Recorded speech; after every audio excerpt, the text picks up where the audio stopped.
I thought you were just about to say from a neo-Nazi, and I was like, don't.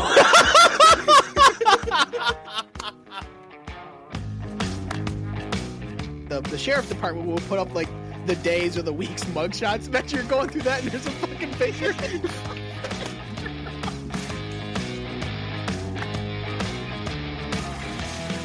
Why are you so mad about vegetables? Well, let me tell you, they just sit in a wheelchair all day doing nothing.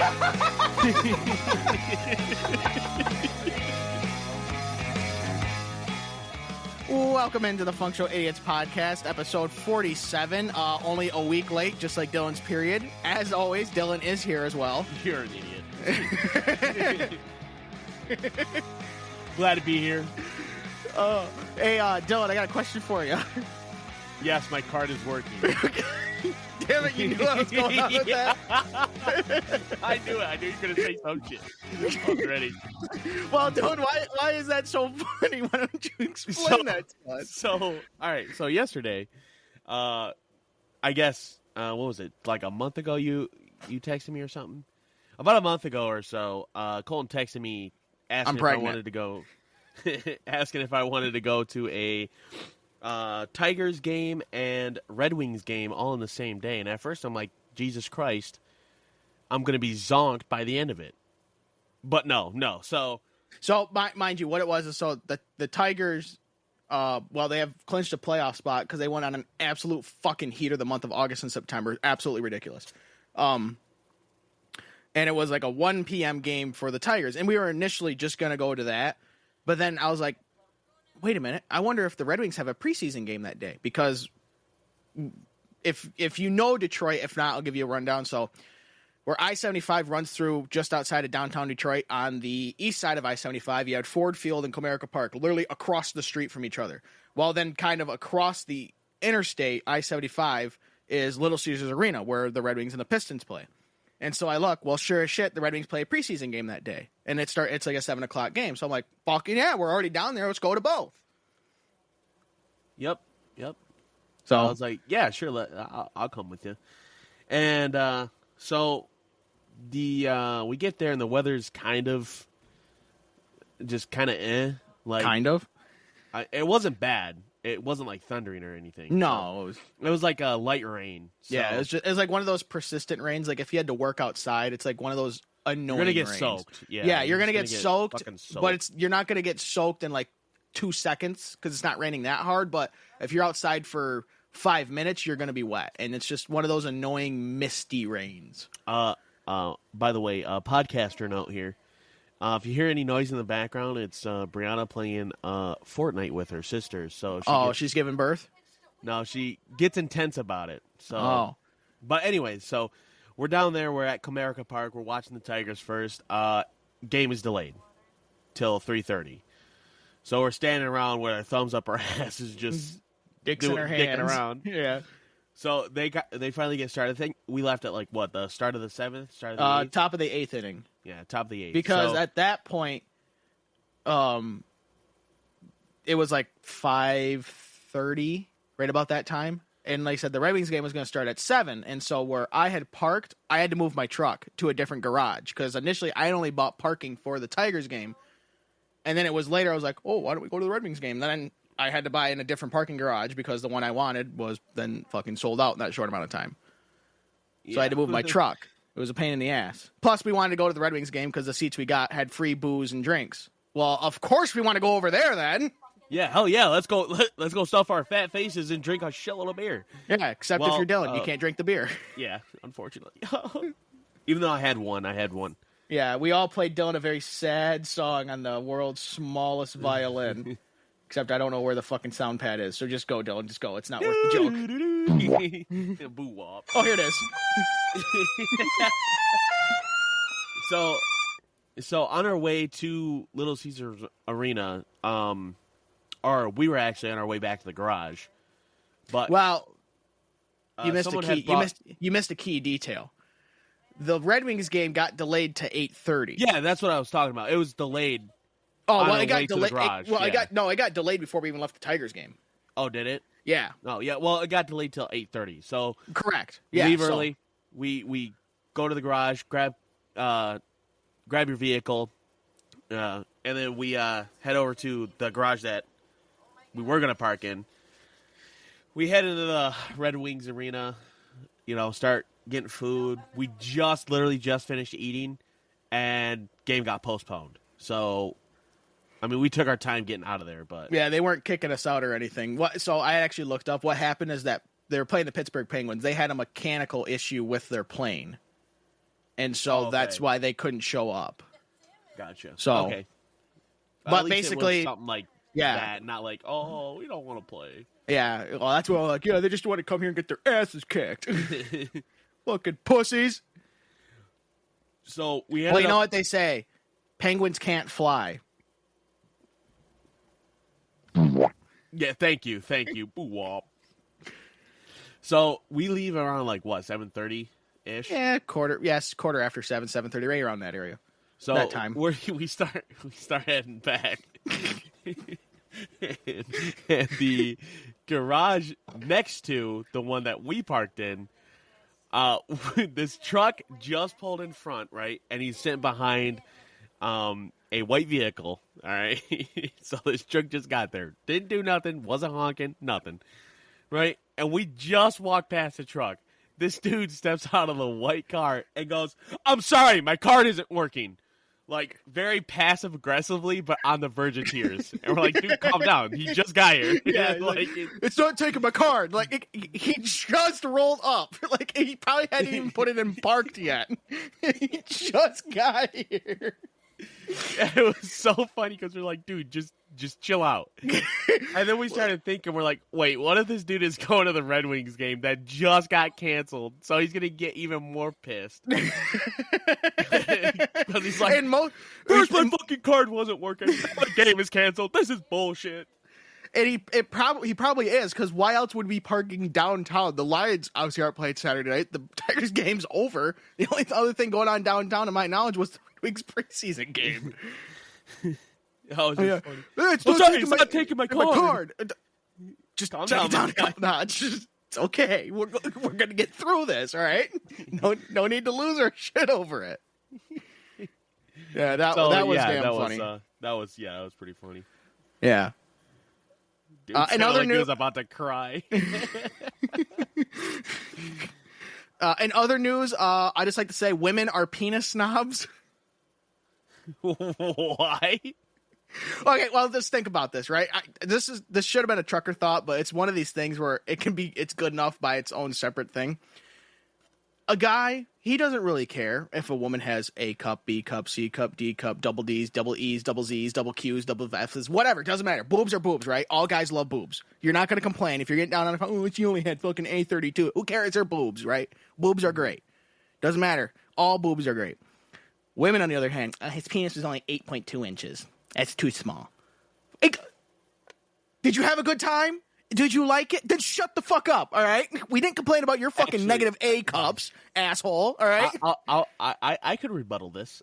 Some women have actually been interviewed saying that it doesn't matter what the size is. It's the motion of the ocean. Right. I know. But when was the last... How many times do you ever hear a guy say, yeah, she was great and all, except she only had B cups? Never. Oh, never. Never. You never hear that. Except you hear a woman, oh, he only had a penis of 7 inches. I like 8 or more. Excuse me? You want the size of my forearm in you? Oh, yeah. Hell no. We didn't complain about your negative Z cups, bitch. All right? You had fucking canyons instead of bumps up top there. We didn't complain about that.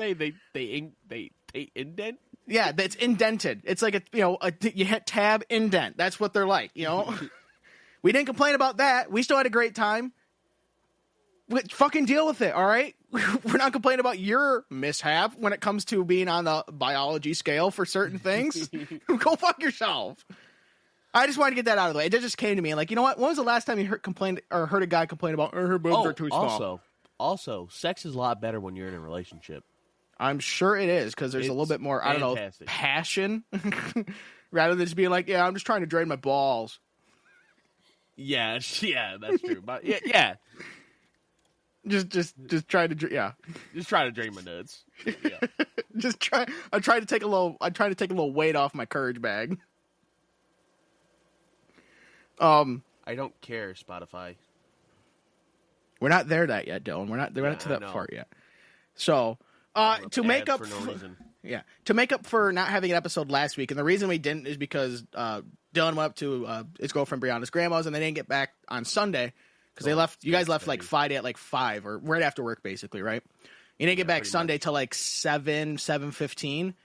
And normally I would have done it, except Monday morning I had to start pretty early for work. So I'm like, no, because by the time, we record, it's usually 2.5 hours, plus we bullshit a little bit before and a little bit after. And then by the time I get everything actually like uploaded, it's usually about 3.5 hours from when we start to when I'm completely done. And well, if we didn't start till 7:15, it means it wasn't going to be going to bed till at 11. And I actually went to bed at like 9:45 because, first of all, I was dog ass tired. And second of all, I had to start fairly early tomorrow or the next morning. So to make up for that, obviously besides Banger of the Week and Dylan's pop-up ads for his Facts of the Week. Hell yeah. Can't wait for those. We're going to do something we haven't done in a while. Dylan's going to be put on the hot speed. Yes, he's going to be put on the speed hot of Smooth Brain Trivia. Oh, although shit. it sounds like if you read just show prep, it's right there. Oh, it's been there for over a week. Oh shit! Smooth Brain Trivia. Hey, here's an honest confession. I don't read the Functional Idiots podcast show prep sheet until the day of recording. I've noticed because a lot of times there's no input from you till about 5 minutes before we record. Yeah, and then you pretty much do everything. Because I've said this before in the past. Every time I pick articles, they're just whop. That is it. Yeah, that. So there's been a few that were like good, but yeah, no, I just fucking terrible. Most of the time, it's just yeah, it's just ass. Boring. I'm sorry, my card isn't working. It's not taking my card. And then also we have a Stupidler's list of popular bands that are overrated or suck. Oh, dude, and much more in between. I'm gonna piss off some people. And of course, Pornstar Birthdays. Oh, I actually have to put down one that on the way back from the games yesterday, a band came on the radio, and I meant to, and I totally forgot about this band because I don't like them. All right, there we go. I wrote them down. All right. So let's actually get into the meat and potatoes of everything now. So 2 weeks ago, all right, I'm at a truck stop in Kentucky. I'm not going to specify where. And I go in. Picked up a hooker. No. Killed her the night before, though.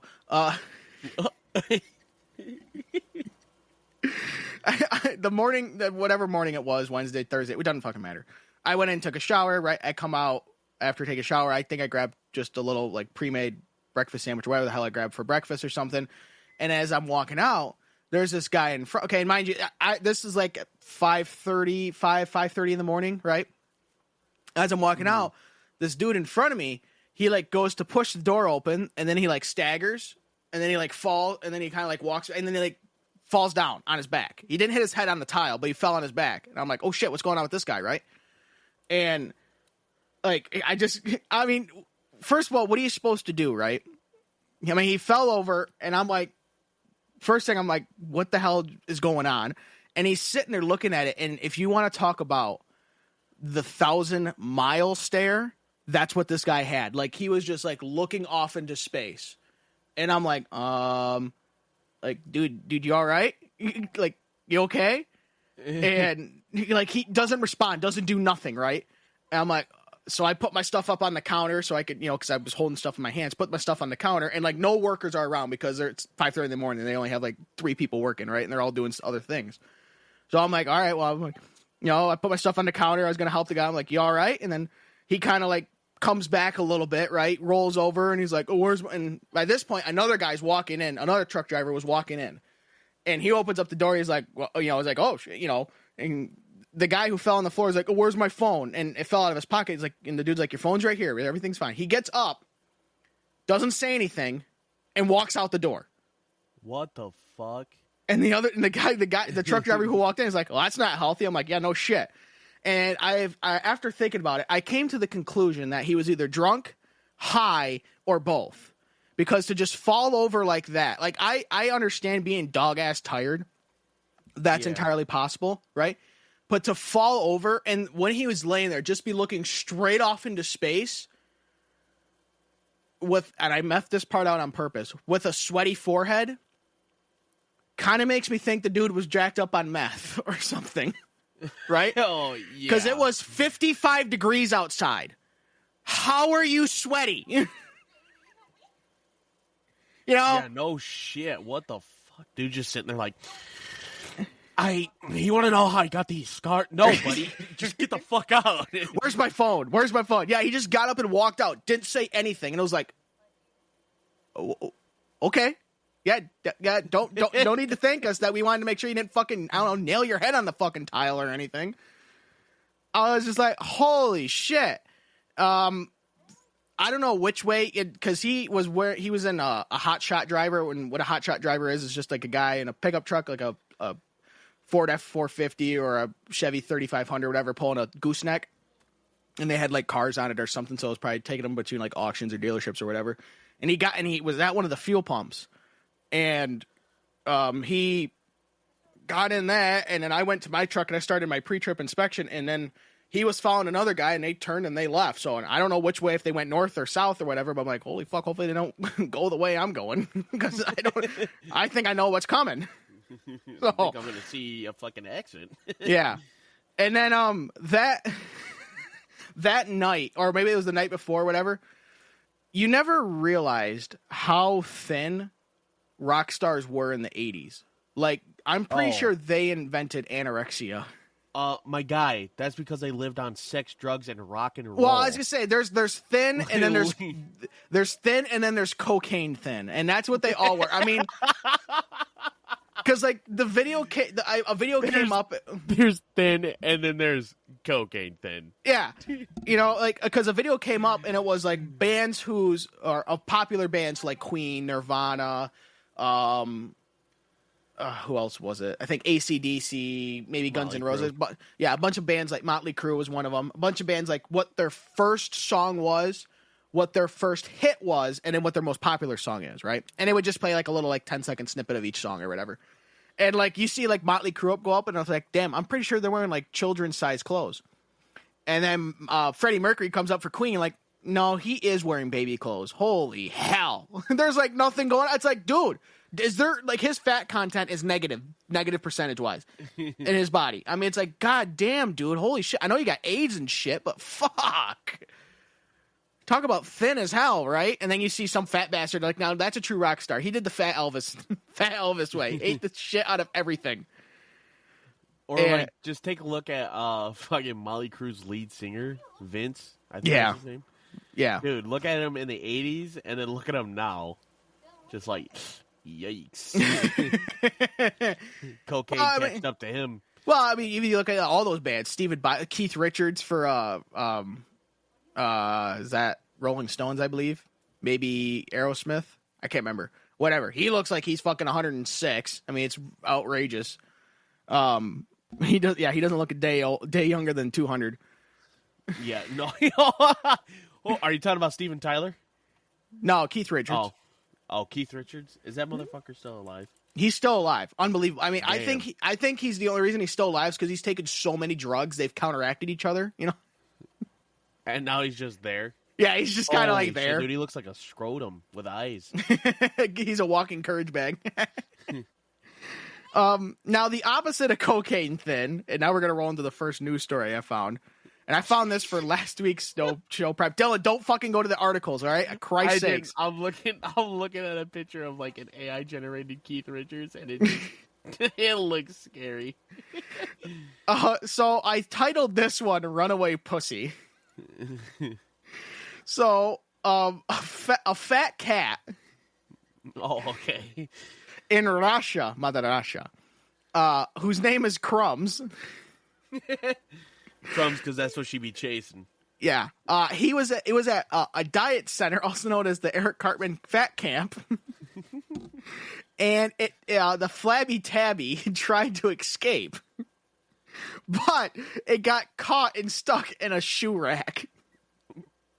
Oh, Oh, I think I know what you're talking about. I haven't seen it, but yeah, I think I know exactly what you're talking about. So the picture, there's a shoe rack and this cat, it's fucking like 16 rolls, right, are stuck to the shoe rack, and its nose is jammed into like a blue crock, like, I don't know how I got here, please help me. Is it an orange cat?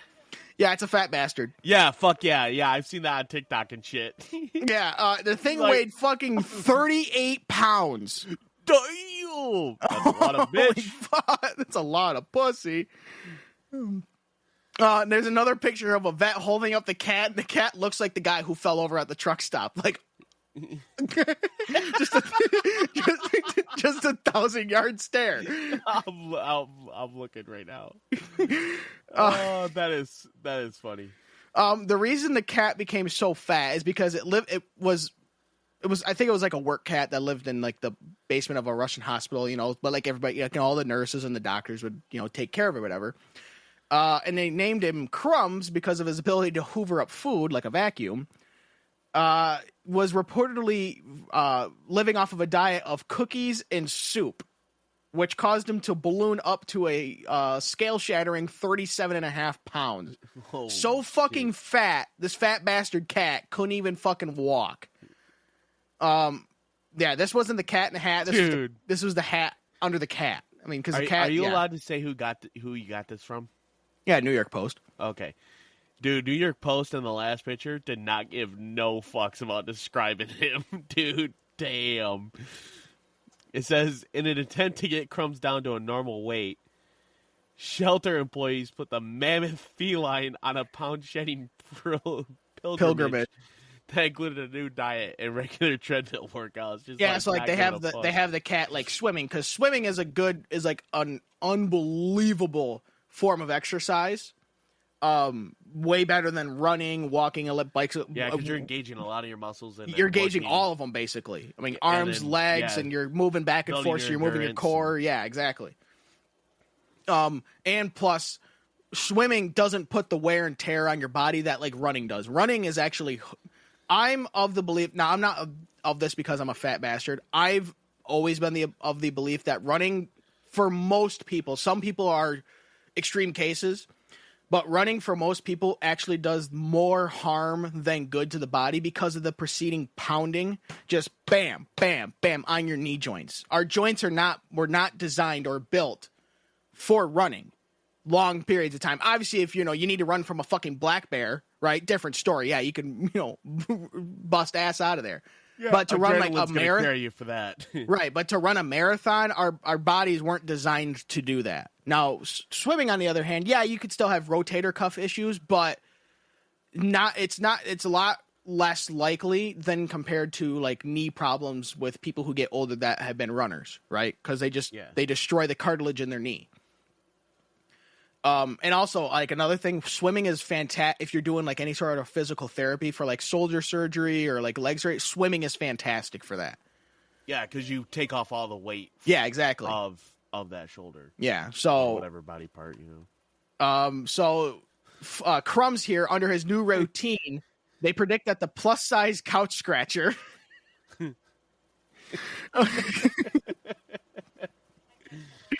This guy really hates pussy. I don't know who wrote this article.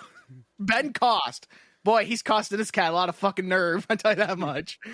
They predict that the oversized wiener huffer here can lose between, they did this backwards, 50 and 70 grams per week, which I don't know what the fucking math in American unit, I don't know if that's like 2.5 McDoubles a week or what the hell the fucking equation is. 2.5 burgers. Yeah, exactly. Is... What they did is they actually shaved his stomach, though, so that when he goes in the swimming pool, he can dry off, easier rather than just kind of be smelling like, fish. But yeah, I thought that was a great segue between the cocaine thin and then the opposite of cocaine thin. Oh, okay. I'm pretty sure it's just because he can't move, obviously, because he's the size of a bowling ball. Do you think when he like laying on the ground, his legs don't even touch the ground? He's just sitting on his stomach, and so like if he wants to go, and so he wants to go somewhere, he's just like his legs are going 100 miles an hour, but he's just sitting there. And here we have 100% speed, 0% distance. Yeah, that cat's gonna try out for the Olympics in the bobsled. No, he's gonna be losing about a tenth of a pound per week. Okay, so about a pound every 2 months, give or take. Which, I mean, that isn't bad for a cat. No, I don't know. Well, yeah. I don't know and obviously, once you make progress, it'll probably go up from there because now the cat will actually be able to fucking walk. You know. And Brandon, hey Brianna, you want to see this chonky ass cat, dude? You Chonky pussy. Ass cat? I want to see some chonky pussy. Give me it now. Huh? She said, "Give me it." Whoa. Like, Whoa. No, you're not dude, it's 38 pounds. You fucking exercising with him, dude. That's like picking up like a millie. Yeah. My girlfriend's grandma's dog is about the size of that right there. 38 pounds. Damn. Like, Jesus. Cat's the size of a dog. Do you think when he's sitting on a leather couch and he gets up, it sounds like... Now,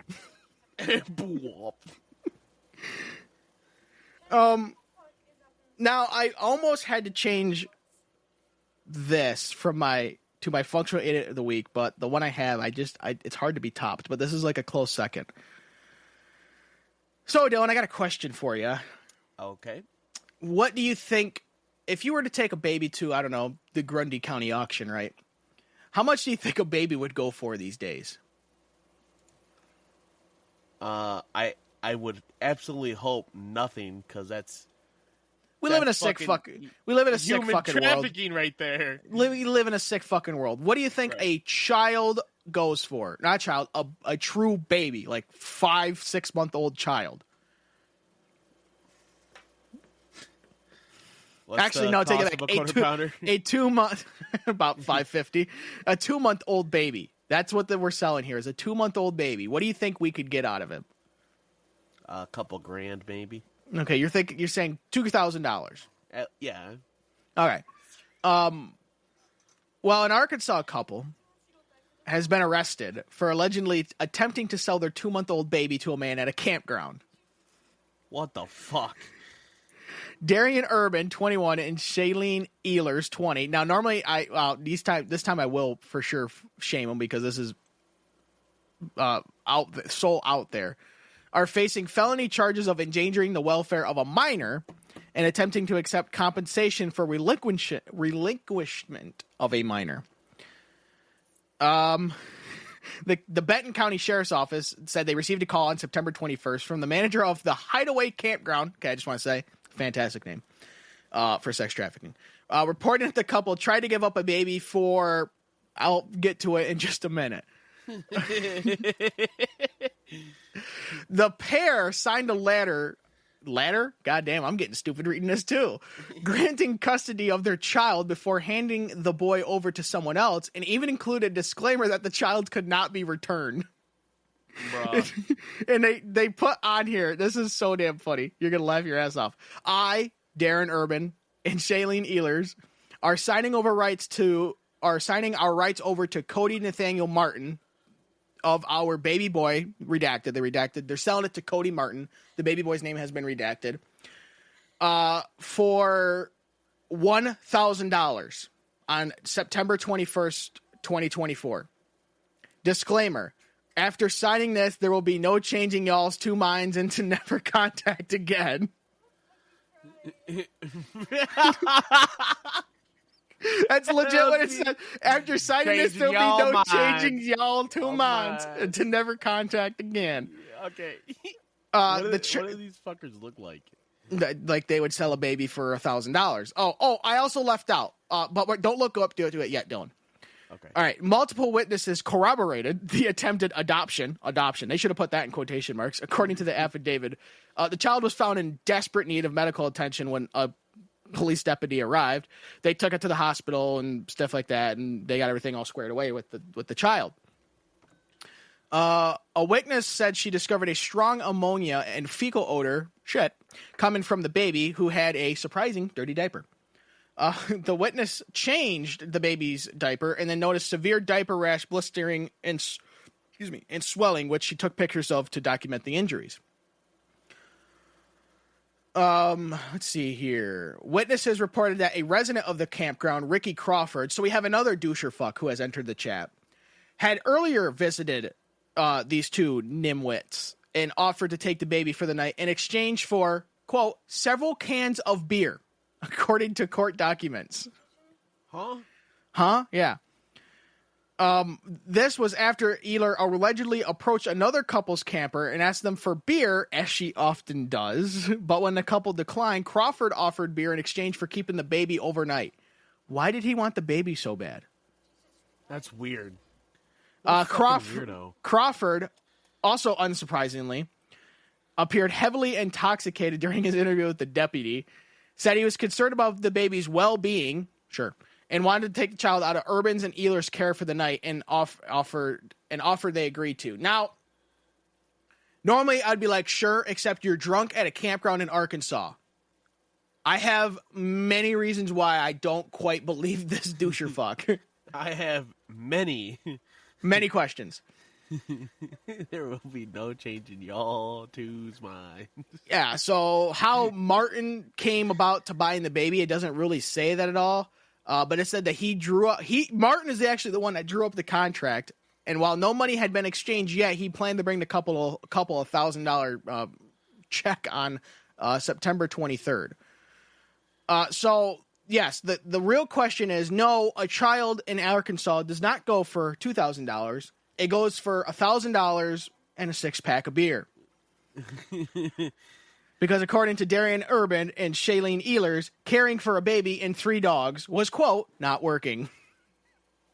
Bruh, what the fuck?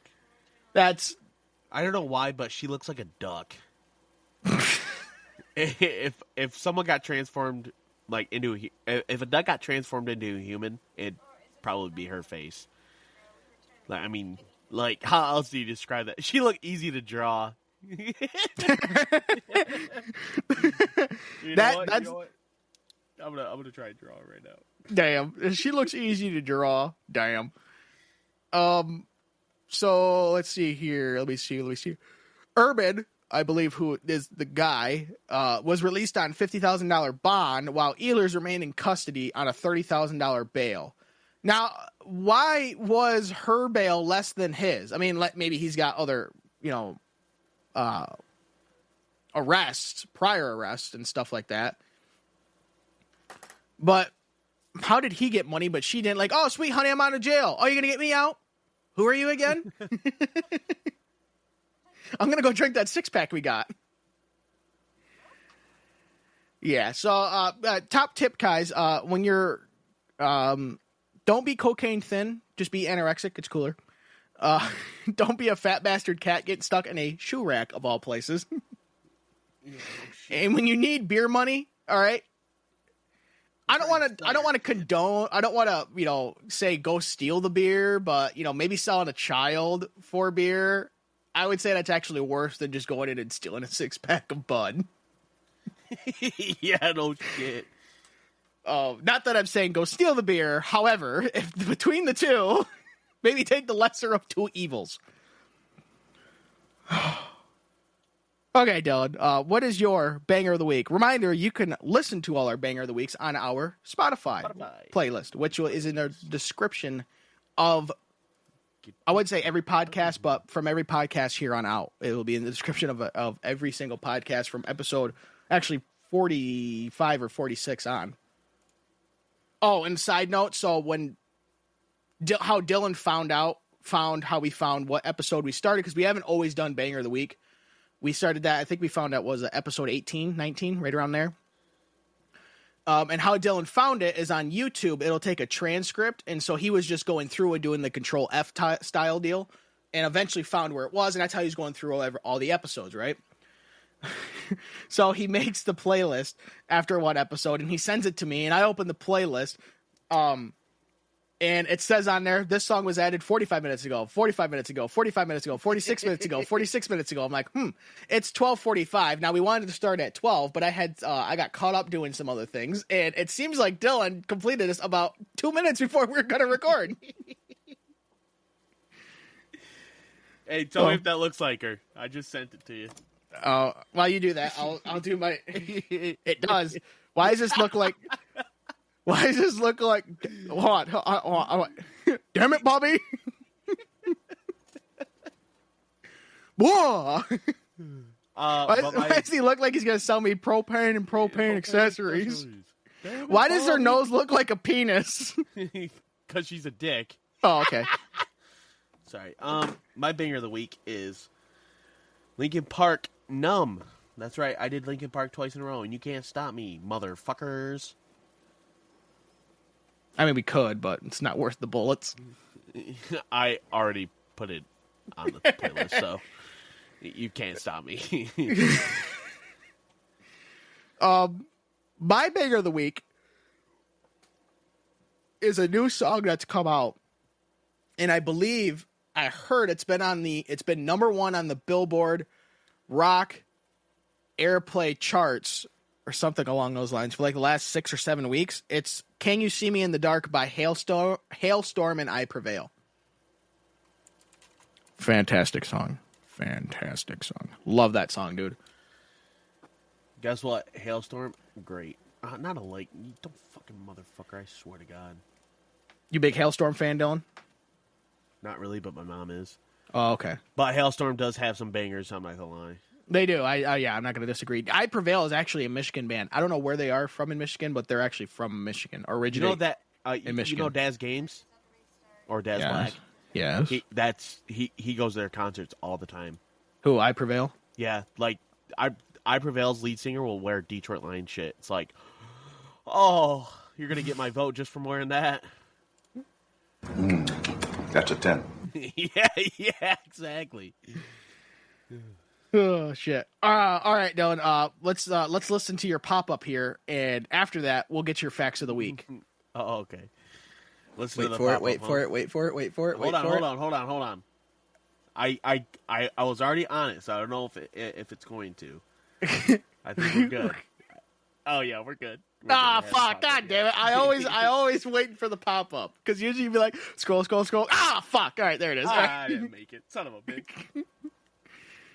Let's see. Don't even remind the motherfuckers what we're doing. They know what we're doing. Just rattle the shit off. So we got Washington, and West Virginia. Are these the last two? Nope, we got I think 2 more after that. Oh yeah, Vermont, and then no, we already did Vermont. TUV, Yeah. W. Got W left. Come on, there's only 2 left. Well, you said right Washington. next to one of them. You said Washington and West we're right- Virginia. I mean, and you're probably not more including. Ws. You're not including Washington D.C. Just go. I'll think of it. Shut up. All right. So Washington, the world's Oh, largest okay. building- Wisconsin, Uh-huh. and they're not next to each other. I said we're across the lake from them.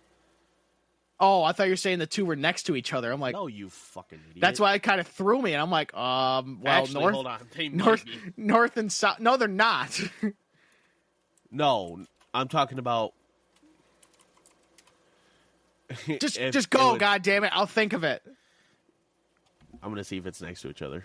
But so Washington, the world's largest building by volume, Boeing's final assembly factory in Everett spans 98.3 acres and 472 million cubic feet. 75 football fields could fit inside. I wonder if that thing has its own zip code. Oh no, they're not next to each other. They're 1, 2, 3 states away. Well, Wyoming. technically 4. Yeah. Wisconsin and Wyoming. In that order, too. That'll be on next episodes. Notice how I didn't say next week, because, well, at this rate, it's no guarantee. We can't do it next week anyways. So Why, yeah, we got going on next week? I'm going to the UP. Oh, that's right. You're going to Uperland. Yeah. All right, so yeah, there'll be no episode next week. Suck our nuts. No, I'm playing. Well, when are you guys leaving? Thursday. Oh, okay. Yeah, there'll be no episode next week. And there might not be an episode the week after. And there might not be the one week after that. Holy Don't shit. worry, we'll figure it out. It's all right. You know, I've thought about getting maybe like a smaller mixer or just having to do everything because I have a headset for like a true broadcast style microphone for when we do broadcasts. I've thought about bringing that with me and then do it. I mean, if we miss a weekend where we can't do it, doing it like a Monday night. Oh, you know, like I'm obviously just in my truck because I mean we're not in the same room when we do this anyways. yeah. So, but that's the problem we could is do that. I just got to bring my. It'll be my headset, not my. Yeah, but the problem is that I can't always guarantee when I'm going to be done on Mondays. Yeah, so that's the only thing that'll hang that up. So, but all right, anyways, we'll figure it out. We'll figure it out. Maybe we'll put up a free Not Until 4 Patreon podcast episode in this place. Whoa. But in the meantime, here a fact about West Virginia. In 1776, a group of residents asked the Continental Congress to create a 14th colony called Westalvania, including parts of West Virginia and surrounding areas. The plea was ignored. Yeah, I wonder why. It's it's actually can't spell over there. Well, you'd fit right in. You couldn't even fucking say it. Exactly. Well, my family's also from West Virginia, so. Ding gicka ding gicka ding gicka ding Ding, gicka ding gicka ding No, gicka we're not ding. one of those incest like backwoods fucking motherfuckers. No, that was a generation before. No. But going back to the state thing, that's actually if you actually look at all the different times or however you want to do it, tries or attempts to get a state, like I know the most, probably one of the more well-known one is the state of Deseret, which would encompass Utah, I think part of Nevada, part of Idaho, Oregon, and California. I mean, like this massive fucking state. Mm-hmm.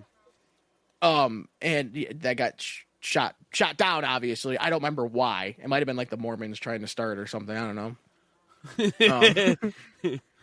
So all I know is they probably were like, "Oh, Deseret." So is there gonna be like an ice cream bar and like stuff like that? No, it's because it's a desert. Oh, who the fuck want to have a fucking state full of sand? Seems kind of pointless. But yeah, all the things like that, it's really interesting. I mean, even if not so much an attempt, but the reason why the reason why we have the Upper Peninsula is because of Toledo, the city of Toledo. I mean, you could look at the split from because West Virginia used to be part of Virginia, and then they split for I don't know whatever reason. I think it might have been because one was pro-slavery and one was anti-slavery. But don't quote me on that. I'm not a fucking historian, so if you're coming here for history, boy, let me tell you, you're in the wrong fucking place. You're gonna look more out of place than a fucking lamb on Thanksgiving, all right? But yeah, just all the little things like that. And because back in the yonder times, to become a state, you have to have defined borders, which was the hang up of why we got the Upper Peninsula in Toledo. You had to have a certain amount of population. I think it was like 500,000 people. Mm-hmm. And you had to have your own government, right? State government. And there's actually a lot of states where they're just like, 500,000. You got like 3 people living there? Fuck it. Yeah, you could be Wyoming.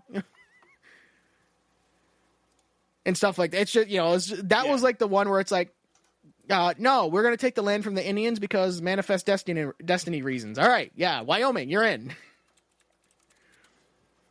So, all right. Let's go on to some smooth brain trivia, and I'm actually going to play a little bit different trivia music because of it, but you won't hear it until I start asking questions. Now, we have not done smooth brain trivia in Lord knows how much time or how long, but it's the generic how we initially started smooth brain trivia.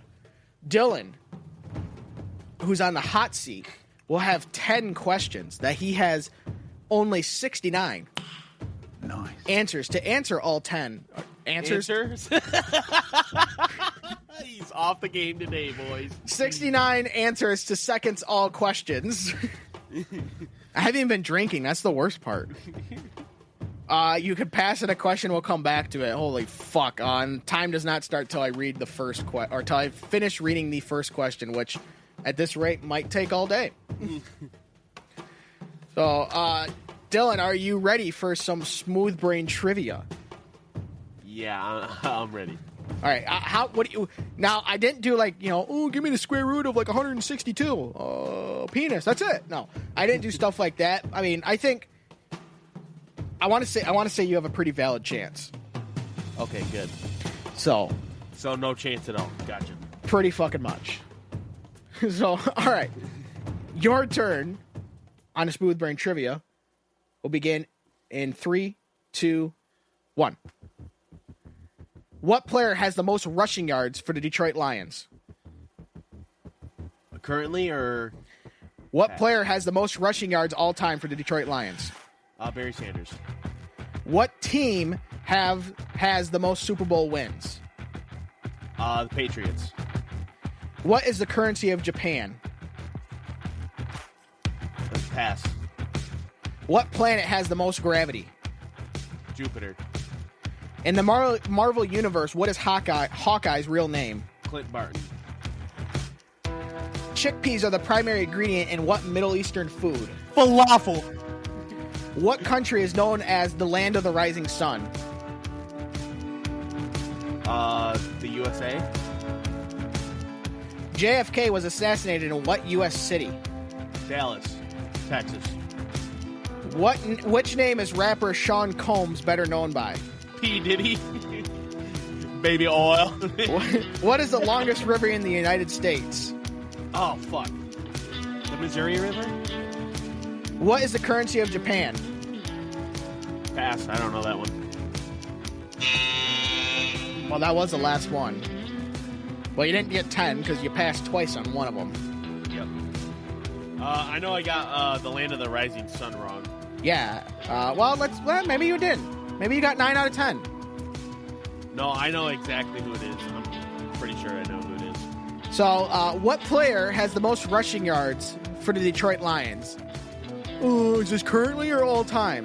Well, currently would change all the time, Dylan, so you should have figured all time, but you're lucky I fucking decided to say all time. Well, you answered Barry Sanders, and well, of fucking course, it's Barry Sanders. They had that dude cooking, dude. What team has the most Super Bowl wins? Now, there's actually 2 you could have answered. One of them is the Pittsburgh Steelers. They also have 6, don't they? They have 6. You said the New England Patriots, who also have 6, so that is also correct. 2 for 2. Well, since I don't need to play up the drama because you passed on this one twice, what is the currency of Japan? You passed, came back, passed again. It's the Japanese yen. Fuck! It's the yen. I was gonna make an embarrassment of myself because I couldn't remember. I was like, is it yen? And I was gonna say, it's yang. No, it's yin and yang. Yeah, it's yin, and then Thailand is yang. Yeah, it's the Japanese. No, it's the euro.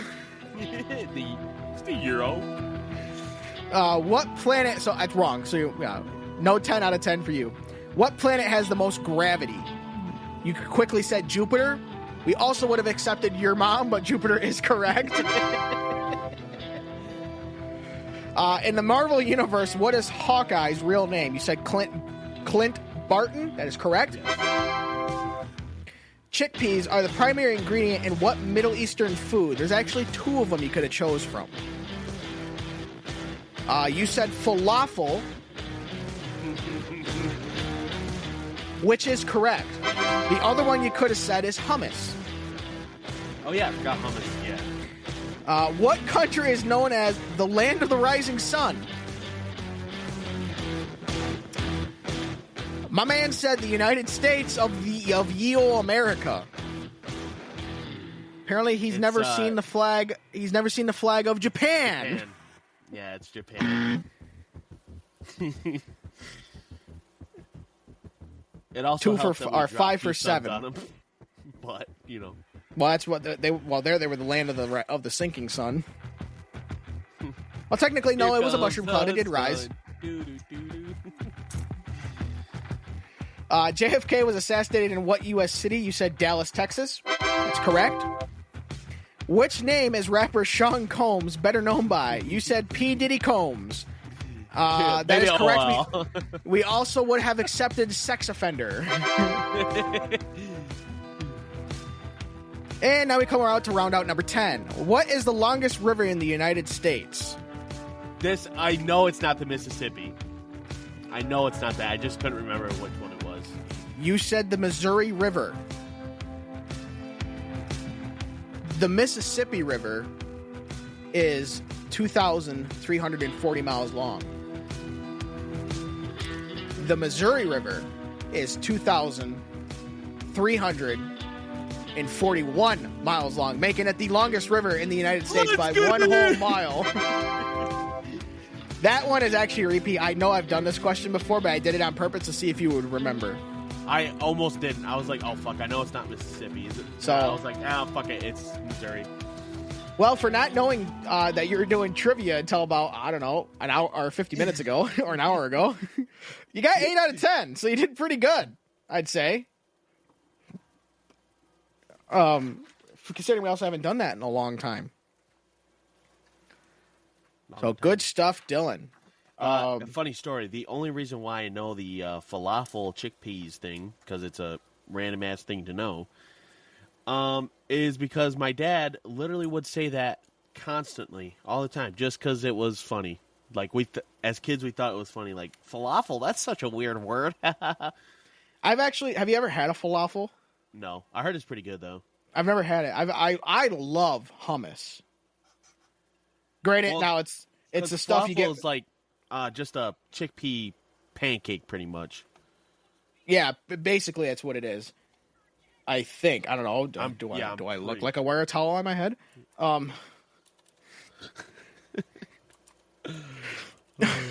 So, but yeah, I like hummus. Now, granted, I am retarded. It is like a little ball. But whatever. It's like it's basically no. I wouldn't say a pancake and a ball are complete opposite. They're just not similar. They aren't the same. Literally, one's a ball and the other's a flat piece of shit. No, and I'm trying to help you out here. You keep taking yourself down. Yeah, I'll take myself down. I'll give a fuck. All right.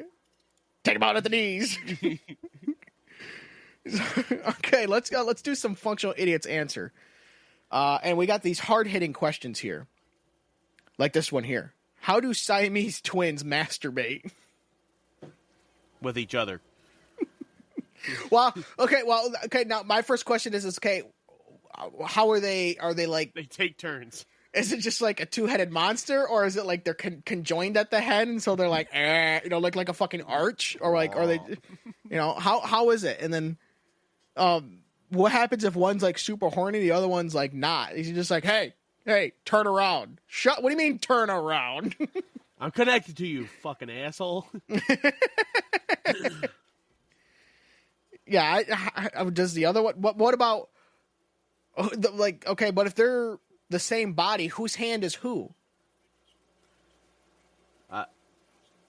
See, that's where they take turns. Maybe I'm not. Okay, then I'm gonna jerk off. Maybe they're hung like a horse and they could just fucking two-hand it. I don't know. That's a good question.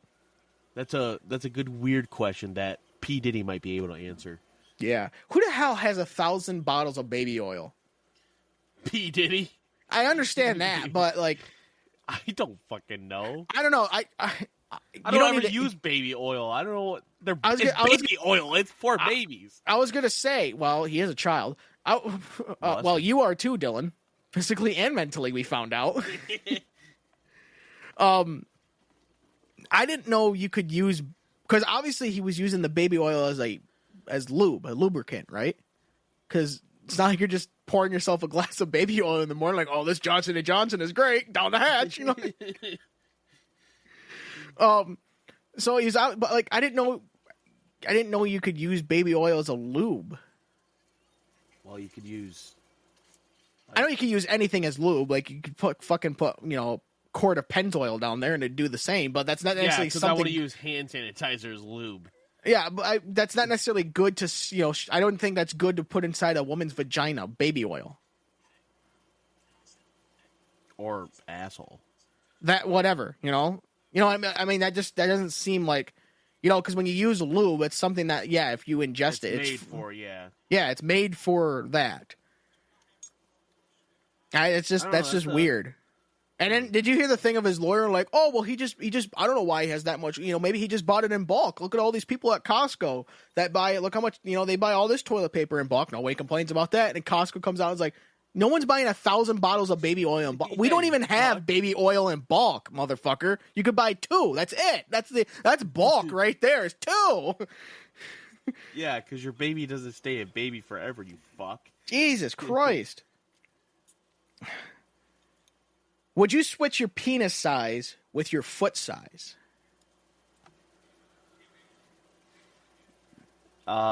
Is this like one of those genie questions where your penis becomes a foot or something? No. Oh, okay. No, it's just, whatever the size of your foot is, that becomes the size of your penis, but whatever the size of your penis is, that becomes the size of your foot. So you're going to have 2 2-inch punishers walking on. You're going to be like Peggy the Pirate. No, I'm okay with both sides. Fucking massive schlong. No, I mean like, oh, just I wouldn't change them. Just the way it is. Well, because I mean, think about that, because the whole thing of, if he has big feet, think of the joke you have. You got tiny ass feet. Oh, you got a small penis. Meanwhile, you're fucking her, and your penis is coming out of her mouth, right? Because you got a fucking horse cock down there. You're killing every person you have sex with. Yeah. Because you're just fucking, disemboweling them? Oh, yeah, was it good for you? She's fucking dead, dude. No, I don't think she had fun. Yeah, you pull out, you just fucking turn her inside out. What fictional TV or movie character would you love to beat the shit out of? King Joffrey from Game of Thrones. He's a dick. I mean, spoiler alert, he dies, but I would love to beat the shit out of him. Nice. Movie or TV? See, there's not very many shows that I don't like the character on. Because like if you see like a movie, there's always the villain, but he dies anyways. So like movie or TV character? Okay, so one of the shows I've been watching recently is Cheers. And you know what's weird? I was going to say the Fonz. Why? Just to fuck around. And then you just said Cheers. And I'm like, oh, shit, hey. The Fonz is on there. On Cheers? Yeah, on Cheers. Isn't he? Not to my knowledge. The Fonz is Happy Days. Oh, shit, yeah, you're right. Right arrow, wrong show. I'm sorry, I don't watch those shows. I don't either, but I know that the fucking Fonz is not on Cheers. No, on Cheers you got Diane. She's like the smart, educated person, right? I don't know if you've ever seen Cheers. I'm looking at Cheers right now. Who is it? Which one? The bitch Diane with black hair. No. Blonde hair. Yeah. Okay, yeah, she seems like a bitch. Yeah, she's annoying as all hell because she's always trying to fix stuff that's not a problem or always butting in or she's like a total kind of like the grammar police or whatever. It's just annoying as fuck, right? Like, oh, I'm smarter than you and I'm letting you know it. Like one of them assholes. God, I love to beat the shit out. It's just every time I watch it, I get frustrated. Like, shut up, my God. If you could instantly have one talent, what would it be? Oh, man. Make a lot of money. It's not necessarily a talent. Exactly. But it is to me. I'd say if I had one talent, my instant talent would be being able to unlock the greatest orgasm ever. Man, what? Now I want to think about this. Hold on. I'll dial 9-1 and get ready to dial the last one. Yeah, go ahead. All right.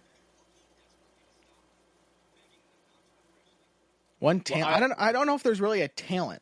See, like a talent would be like make a gold Making bar money. once a month. Make a gold bar once a month come out of my asshole. I was gonna say, yeah, shit a gold bar every time you fucking sit on the hopper, right? Tong, tong, tong. Oh, we got another one.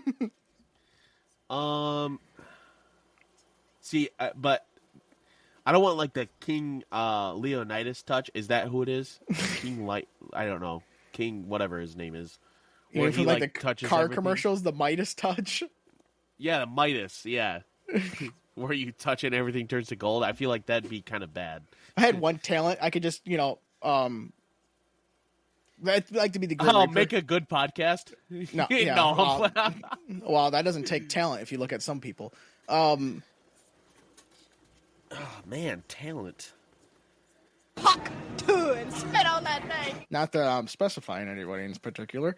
I'd like to be the Grim Reaper because if I'm tired of talking to someone that pisses me off, I can just touch them and they're dead. Like, all right, I'm done with you. Down. Talent. See, I would be Medusa, but every time I look at a girl with some rockin' jugs, it's like, oh man, she's smoking. Oh, she's dead. Damn it, I did it again. Oh, I did it again. That's easy. You could Now two things are rock hard around here. Okay. Are we gonna be talent as in like it has to be realistic? Technically, for us, nothing will be realistic talent wise. Okay, good. So, I think if I had to gain an instant talent, it'd be probably like being able to weightlift like 1,000 pounds or something like that. Okay. So you being able to lift up. Never mind. Lift up my cock? Yeah. Finally. I'd be able to at least lift it. Get tired of it dragging the ground. The fucking rash of this bitch is starting to hurt. Fucking Tip's got road rash. See, he's still gotta lift a 1,000-pound hog, dude. See, he's still uncircumcised because he's got a protective cocoon to remember. Fucking 1,000-pound hog. Yeah, I think that would be kind of good. Would you like to meet Sergeant Bacon?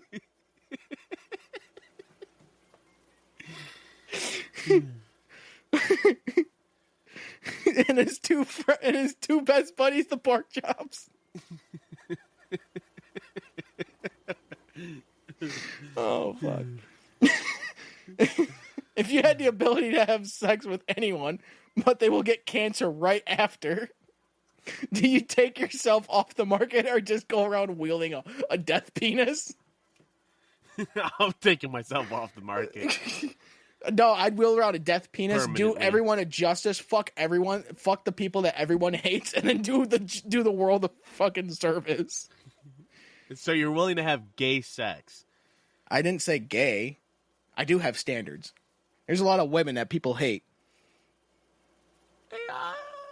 Yeah, I'm just saying, if you're like, if you're talking about people you would hate, you would have, let's say if he was still alive, sexual relations with Osama bin Laden. I didn't say gay. I know, but you're just saying having sex. You didn't specify if it was going to be with dudes or what. If it was pre 9/11 and I knew 9/11 was going to happen, yeah, I'd live with that debt in my head of fucking Osama. Did you say butt fucking? Well, how else are you going to fuck him?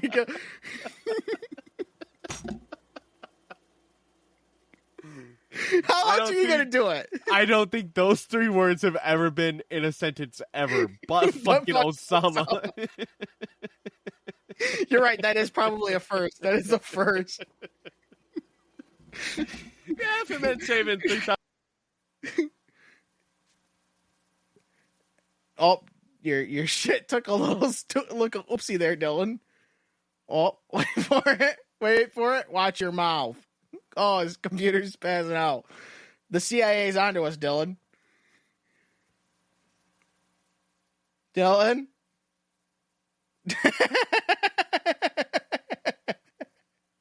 Yep, Dylan's gone. Apparently he's going to go butt fuck Osama right now. He is right. That is probably a sentence that's never, or a sentence that's never had those words in that order before ever. These fuckers. They're on to us, Dylan. They are. Oh yeah, they cut my mic out as soon as I said, "But fucking Osama." They're like, "Hey, get him out, get him out." Yeah, we're gonna get a text message from our FBI agents being like, "What the fuck are you guys talking about?" All right, here's a good one right here. See, now this is almost one where you would need time to think about. Like, I should have, like, if I saw this before we started the show, and then you could just think about it, but see if we could come together with it. If you could pick 3 characters played by the same actor to go out with, who would they be? So so it's you're going out with the actor 3 times, but it's 3 different characters they played. So it wouldn't just be like, say, because it comes to my mind, not necessarily, the gay wise, but like Harrison Ford, but he's got Han Solo, Indiana Jones, and then so something like that. You wouldn't be going with Harrison Ford, you'd be going with Han Solo, Indiana Jones, and then someone else.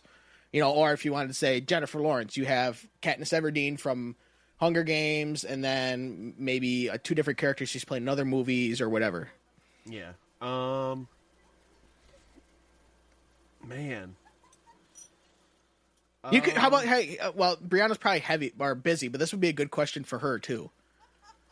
I can ask her real quick. Okay, but yeah, that is a tough one. Excuse me.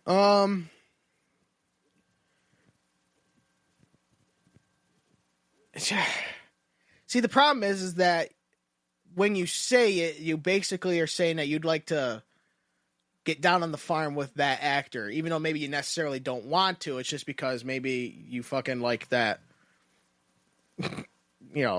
character or whatever. That's tough.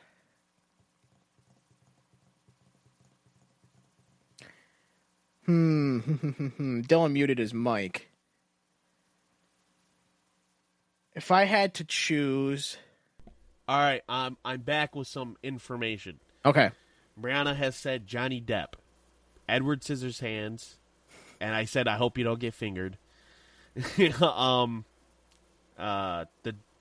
character from Dark Shadows, who's a vampire, and then Gilbert Grape. Oh, so not when he played fucking Rango? No, I don't think she wants some dick. All right. See, like I was just saying, because it's like this is hard because basically whoever you choose, you're basically saying that you want to fucking get down on the farm with that actor, or in our case, actress. Yeah. Man, I don't know. Let's see. I have someone in mind.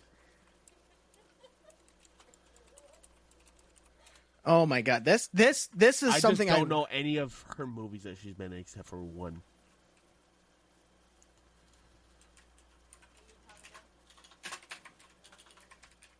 See, I'm the same way. It's like I know of actresses, but I don't necessarily know the movies they've played in. Oh, okay. Yeah, I think I know. So we're gonna go. I think I have one too. Oh shit. Let's see here. I need to know exactly who the roles, the exact names, because I don't want to screw it up. I got mine. Okay. Blake Lively. Okay. Lady Deadpool. Adeline from The Age of Adeline, and what's her character's name from Green Lantern? Carol Ferris. Okay. I'm going to go... 2 of those films had Ryan Reynolds in it. Oh. All right, I'm going to go with Margot Robbie. So she played Harley Quinn. Okay. I don't know what the name of her character was in The Wolf of Wall Street. Oh, but the dude's wife, yeah. Yeah. And then, I mean, obviously she's most well known for playing Barbie recently, but I don't want to get down with that plastic shit. So, I'll go with...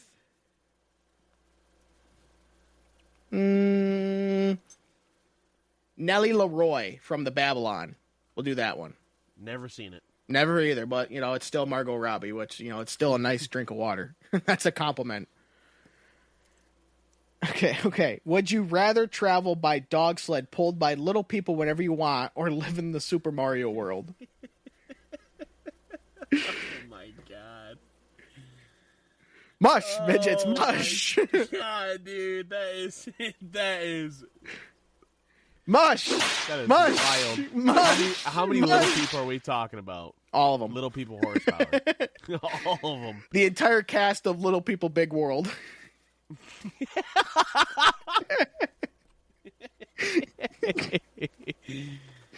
Hang on, I'm gonna.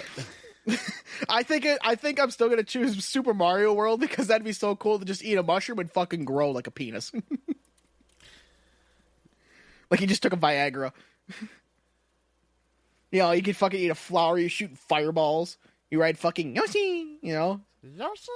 Oh my God! Oh my God! If you don't know what that's from Racist Mario. Hilarious. Yeah, I would rather live in the Super Mario world. That'd be kind of cool. That'd be awesome. Sticking with the theme of little people, there's a full-grown lion and 30 little people in a battle royale. Who wins? So it's a full-grown lion and the entire cast of Little People Big World. Wait, do the little people have weapons? Doesn't say. It's just there's 30 of them. So, I mean, that's a lot for a lion to take down. Granted, when they run, they're more just, hobbling back and forth, Yeah, definitely. I think the little people will win just because the lion will just grow tired of it.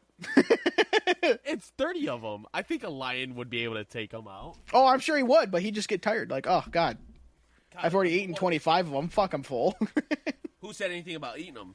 I think he could kill them all and then eat them. Oh, okay. If you could have any fictional dog as your pet, who would it be? Fucking Air Bud. No, I'm gonna go with the dog from Up. Oh, Doug? Yeah, Doug. I'm gonna go with Doug. Hi, Fred. Squirrel. Okay, that's valid. Who else would be my backup? Probably Dogpool, just because of the funny ass comment that Ryan Reynolds made about the world's ugliest dog, or UK's ugliest dog. He said her nipples look like child fingers. She has nipples the size of child fingers. Like, oh, what the fuck? And she indeed does have some long nipples. Looks like extra legs down there. All right, couple more here. What's the perfect amount of time for sex? Oh, like 5-10 minutes. I think that's probably I mean, from okay. So hold on. Perspective. Okay, I was going to ask what would you deem sex from? Would be the start of either given the slobly knobbly or the penetration, or like the whole like getting into the bedroom and like starting undressing and stuff. What would be the like start the timer now? As soon as something sexual happens. So if it's okay, so like the first time, like you're rushing down to the bedroom, like, oh my God, we're gonna get it on. Close the bedroom door, boom, timer starts. Yeah, like, you have all your clothes off and stuff like that. But right, or like you start the hot and heavy kissing on the couch, doing the Netflix and chill. Yeah, okay. Yeah, I see. I agree with that. See, here's the thing, though. So 5 to 10 minutes, like I'm doing the actual action of penetrating pussy. Me and Brianna have had, I don't want to say it, some type of sex, all right? The quickie? I'm not going to say what it was. Anal. No, it's not a type of sex. Oh. But it was... Oh, threesome. 2 hours. God damn. Would you take a fucking pop of Viagra? No, I had some other magic working, all right? And I will never do that again. Did you use one of those condoms from Trojan that like vibrate and get your penis worked up? No. See, now I'm curious. Literally, Brianna, I'll tell you afterwards. But he Brianna, took the blue chew. No help whatsoever. I swear to God. Okay. But Brianna, No, we're in no, the no. middle You know of it. what? You know what We're getting hot happened? and heavy. No, you know what? She looks at me and goes, "Can you hurry up?" You know what happened? They did it during the time change, so it only seemed like 2 hours. No, it was 2 hours of and after about an hour and a half, Brianna was just like, "All right, can you get this done and over with?" Tired please? of this, right? So No, I think I agree. The 5-10 minutes from like the time you start to like, and then obviously you would stop the timer when you'd have the Fountain of Youth going off. That would be the start and stop of the timer. It wouldn't be like the whole like pillow talk after and stuff. No, because that's not. not the sensual pillow talk after. Yeah. But on the other hand, if you're only lasting 2 minutes, which granted, sometimes guys get worked up. Hey, Guys well, don't hey, really if it's December 1st. it doesn't matter. You're destroying your dick. December. Yeah, she gets undressed and fuck. Uh-huh. Are you guys gonna do No Nut November? Brianna just asked if we were gonna do No Nut November. Absolutely not. Will Not I when will there's smoke will I shows try? walking around. Will I try? Yes. Will I fail on probably November 2nd? Yes. Because yes, again, you see a girl, it's like, damn it, fuck you, asshole. Is it okay? It's okay. Going on, nice cover. Going back to the to lasting longer. Is it socially acceptable? Now, this is a question for Brianna, so get ready to relay the message because I don't think you're going to be asking your boyfriend this question. Is it probably socially not? Is it Hey, socially? Brianna, you ain't got a dick, do you? For those 2 hours, I had one up my ass the whole time, and it sucked. Is it socially acceptable to ask your boyfriend to jerk off before he comes over for stamina purposes? Okay, let me ask her. Brianna, is it socially acceptable for, let's just say we weren't living together? He's currently asking him. I'm pretty sure you guys probably won't hear it, so I'm just going to fill in the time. Did you just say asking him? Yeah, like you ask him to, crank it up before he comes over to do the Netflix and chill. No, Colton, you said just a minute, guys. He's asking him. Because she's a girl, dude. Oh, sorry, I misspoke. So is it socially acceptable for? Okay, he's currently asking her. Is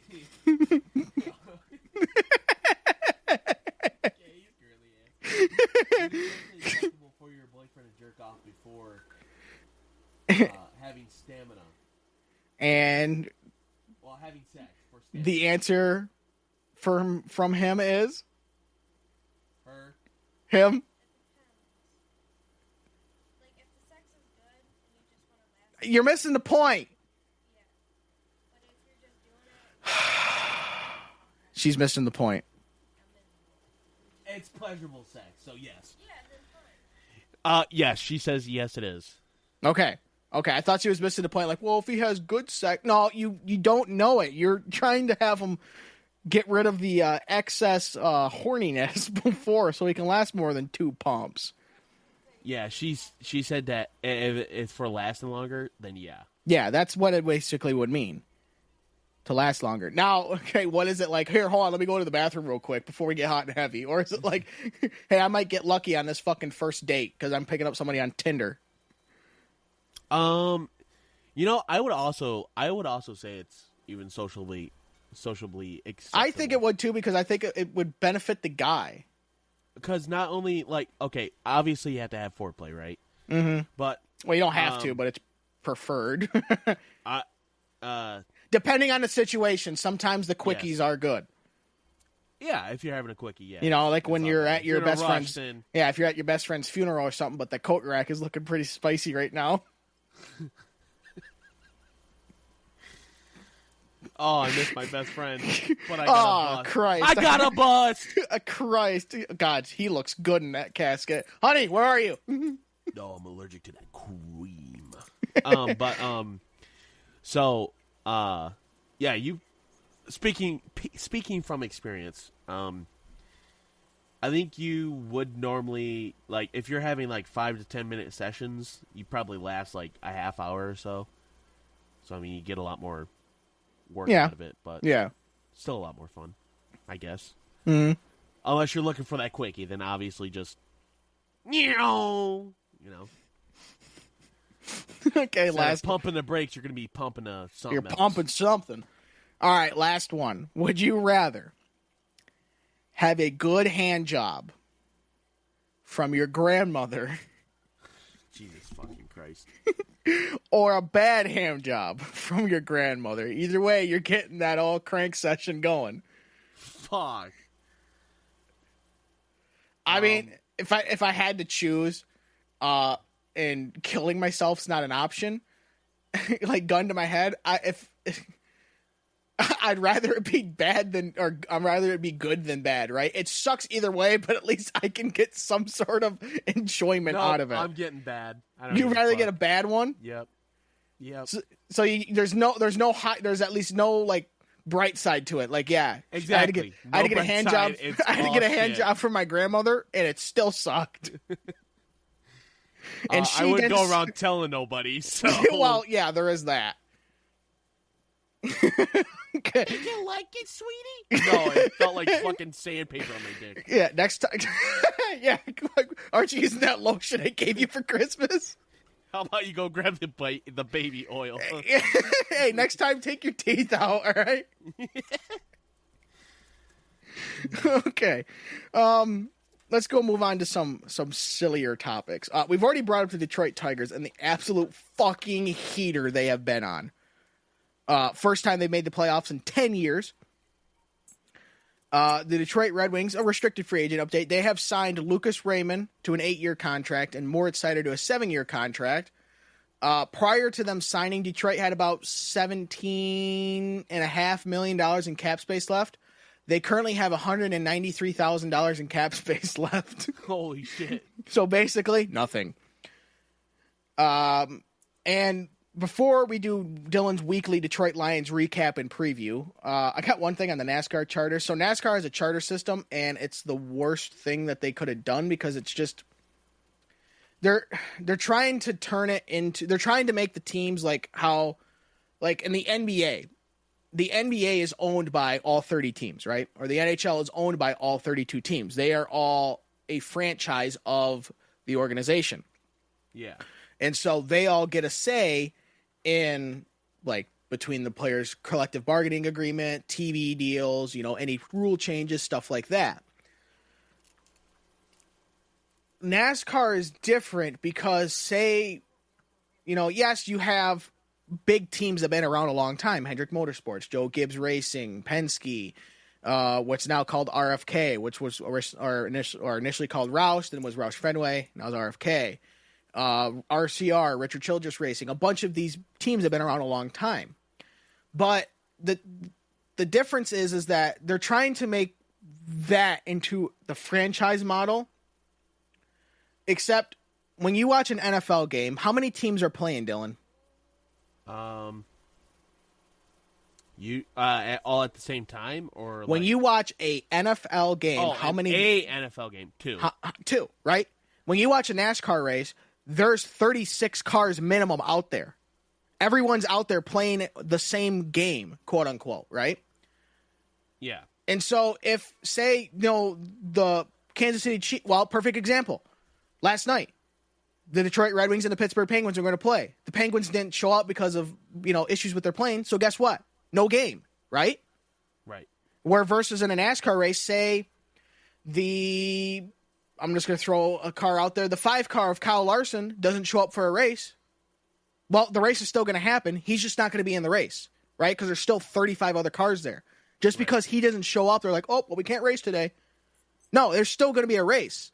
And so, that's the primary difference is that if someone doesn't show up for a game in the NFL or a team doesn't show up for a game in the NBA, there's no game then. Versus if a team doesn't show up at a NASCAR race, there's still going to be a race. They're just not going to participate in the race. Exactly. It's different. And also it's they're trying to make it the franchise system. And it's like, we're not a stick and ball sport. Stop trying to make it a stick and ball sport. And so this is the last year, 2024 is the last year of the current charter agreement. And so they're for like the last year and a half, 2 years, they've been trying to get a new charter agreement. Well, finally, there's 15 different teams that were part of the charter system. And a couple weeks ago, NASCAR put out a charter, what their charter proposal was, and said, this is the last one. If you don't sign it, we're going to take your charter, because that's how NASCAR they give the teams the charters, but NASCAR still has the right to repossess those charters. Right. For like performance reasons. So say you just have, because the reason for the charter is like you get financial benefits at the end of the year. You have to run all 38 races, 36 points races, the 2 exhibition races. You have to run all 38 races, but you get more money for the prize money and the year-end points fund and shit like that. But say you are just doing it to just make money rather than actually get good. If you are in the bottom 3, so either 34th, 35th, or 36th in points 3 years in a row, NASCAR has the right to take your charter because of performance reasons or lack of it, right? Okay. So it's to entice teams, because you can go out there and make money racing because you just don't put any money into it, right? If you get a charter and you just show up to all 38 races, you'll make money. But if you actually want to be competitive, there's no such thing as making money in racing if you actually want to win, right? To make a small fortune racing, what you do is you get a big fortune and you go racing. That's how you get a small fortune. And it versus the other leagues, it's just different. And so NASCAR put their last proposal forward and said, this is the last one. If you don't sign it by the end of whatever the deadline was, we're going to take your charter, right? You will not have a charter anymore. Well, 13 teams signed it because they were mostly just like, it's got at least some of the things we wanted, like more money and power for like maybe rule changes and stuff like that. We didn't get everything, but hey, you can't get everything in one swoop hand, right? That's not how negotiations work. Well, 2 teams didn't sign it. One of them being Front Row Motorsports, and one of them being 2311 Racing, who's co-owned by Denny Hamlin, who is a current NASCAR Cup Series driver, and Michael Jordan. And the 2311, I can't remember, I think the guy's name is Curtis, or I think it's Curtis Polk. He's been kind of spearheading the whole thing of trying to turn NASCAR into the franchise system. And they're only one of 2 teams that didn't sign the charter agreement. So it's like, why would you hold out now, right? 13 out of 15 teams signed the agreement saying, yep, we're okay with this. Let's sign the agreement. Mm-hmm.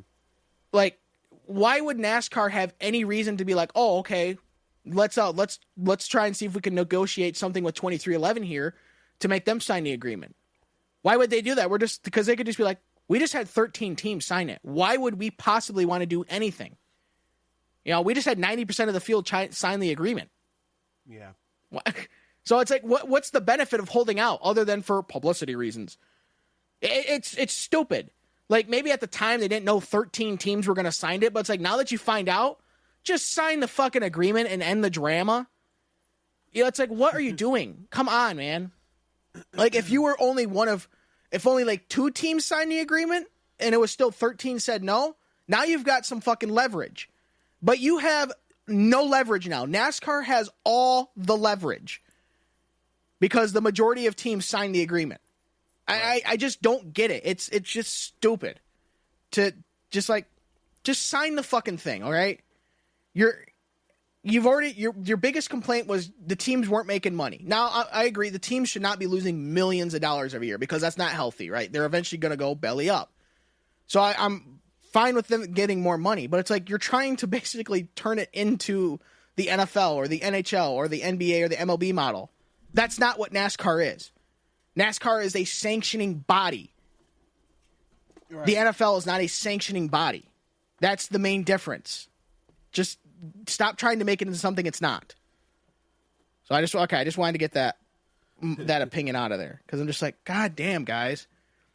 It's like if NASCAR the reason NASCAR created the charters because back in 2015 after the recession, because pre-2008 NASCAR, if you look early to mid 2000s, any major corporation had money in NASCAR. NASCAR had money coming out of its ass from the corporate sponsors, and the teams did too, right? Well, then the recession hit, so obviously, corporations cut back on their marketing budget, and NASCAR's under the marketing budget because it's sponsoring things, the same thing as billboards or TV commercials. corporations cut back. Well, then NASCAR's viewership started going down. Well, teams started paying less for the same amount of races. And then they started paying less. And then viewership still kept going down. And then less. And now some corporations aren't even sponsoring in NASCAR anymore. So, yes, it was harder to get. There's actually less sponsorship money in NASCAR than there was 10, 15 years ago, if you account for inflation. So I understand that, but it's like creating the charter system was the dumbest thing NASCAR has done. And they've done some pretty stupid shit. But that is for sure the dumbest thing that they've done. Because it just opened up this exact reason right here. This exact thing. It's like you could have done this in a much better way than doing a charter system.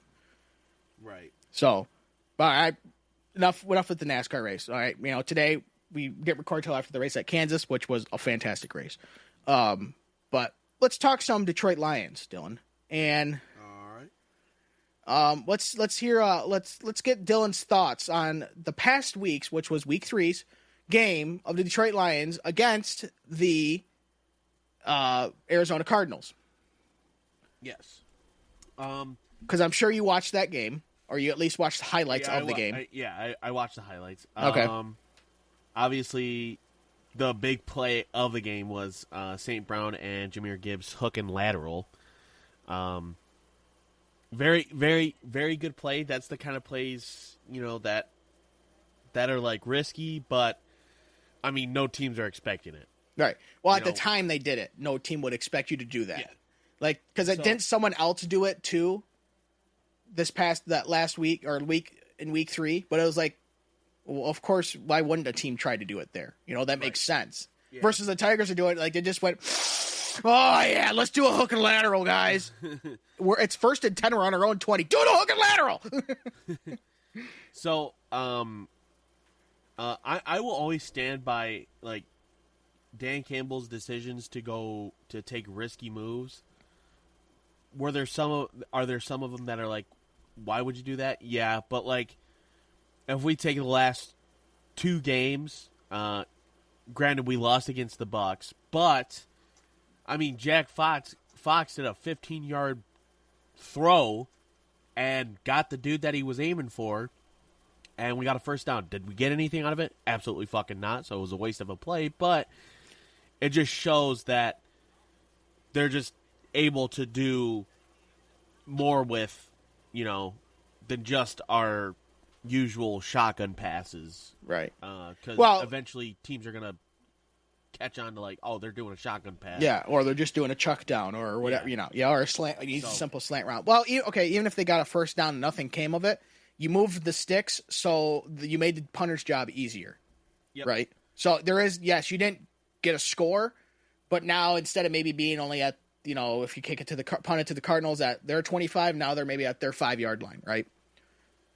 So there's still, at least you got a first down, right? And you took some time off the clock.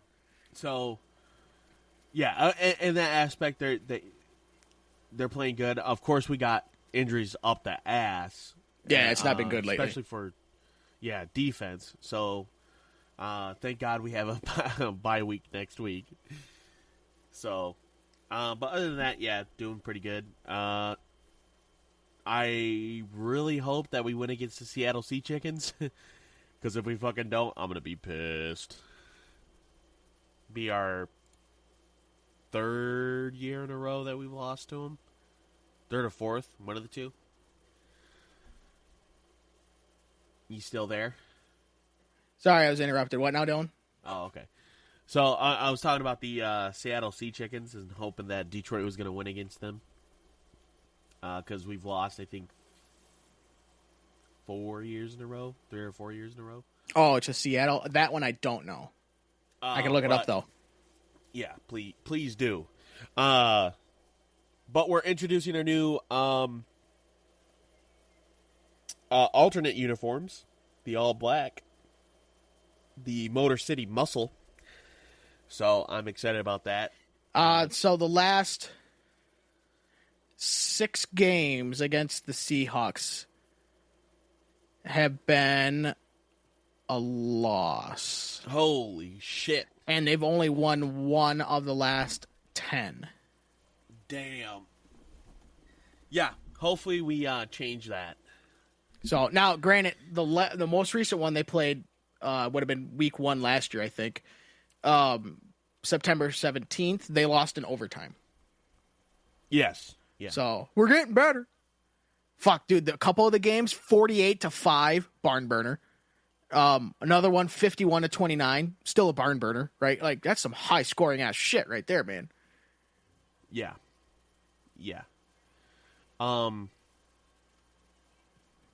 It'd be nice to see the Seahawks get their first loss of the year. Well, now they're actually playing what I would call a competent team.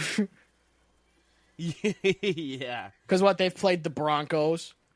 I'm convinced that the Rams are has-beens. Well, they have been wrecked on injuries this year already. They have been absolutely trash. Really? Yeah. Shit. Yeah. So, the Seahawks have played the Broncos. Boo-wop. Yeah, they've played the Patriots. Both those games only won by a score, but then they throttled the Dolphins last week 24-3. So, but I mean, 2 out of those 3 teams have been pushovers. The Dolphins, boy, have they been overhyped. And by us too, we overhyped the shit out of them fuckers. Well, because we're thinking that the Dolphins are going to be good because they were good last year. Yeah, instead they are. Yeah, wow. Yeah.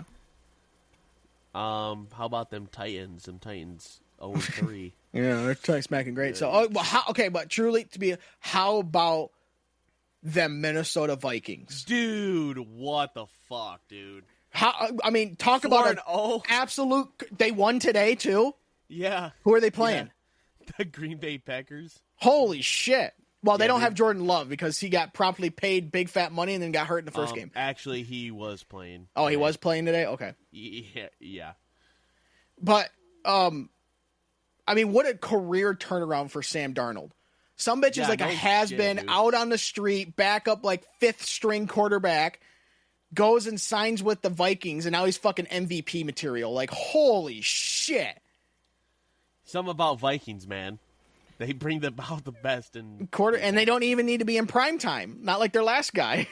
And how about the Falcons too? The Falcons have been good this year too. I think it's because Kirk Cousins is, he's now out of prime time, so he's not cursed. But all these. I would have to say 2024 for the NFL has been very, very surprising. The script writers have been off the chain. Yeah, absolutely. I did not see the Saints absolutely cooking Dallas.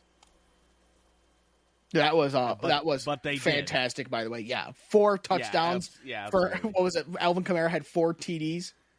Something like that. By himself. Holy Christ. He earned me a lot of fucking points in fantasy, let's just say that. Yeah. Well, how about this weekend, Dylan? How about this week in fantasy? Not good. Let's see. I can pull it up right now. I think I only have boring. No one cares. So I have 1 player that's out. That's it. So okay. So all right, but this episode will come out tomorrow, which is because the Lions are playing on Monday Night Football. Score of the Lions Sea Chickens game. Score of the Lions Sea Chickens. What do you think the score will be? Here, I'll give you what the current over-under is.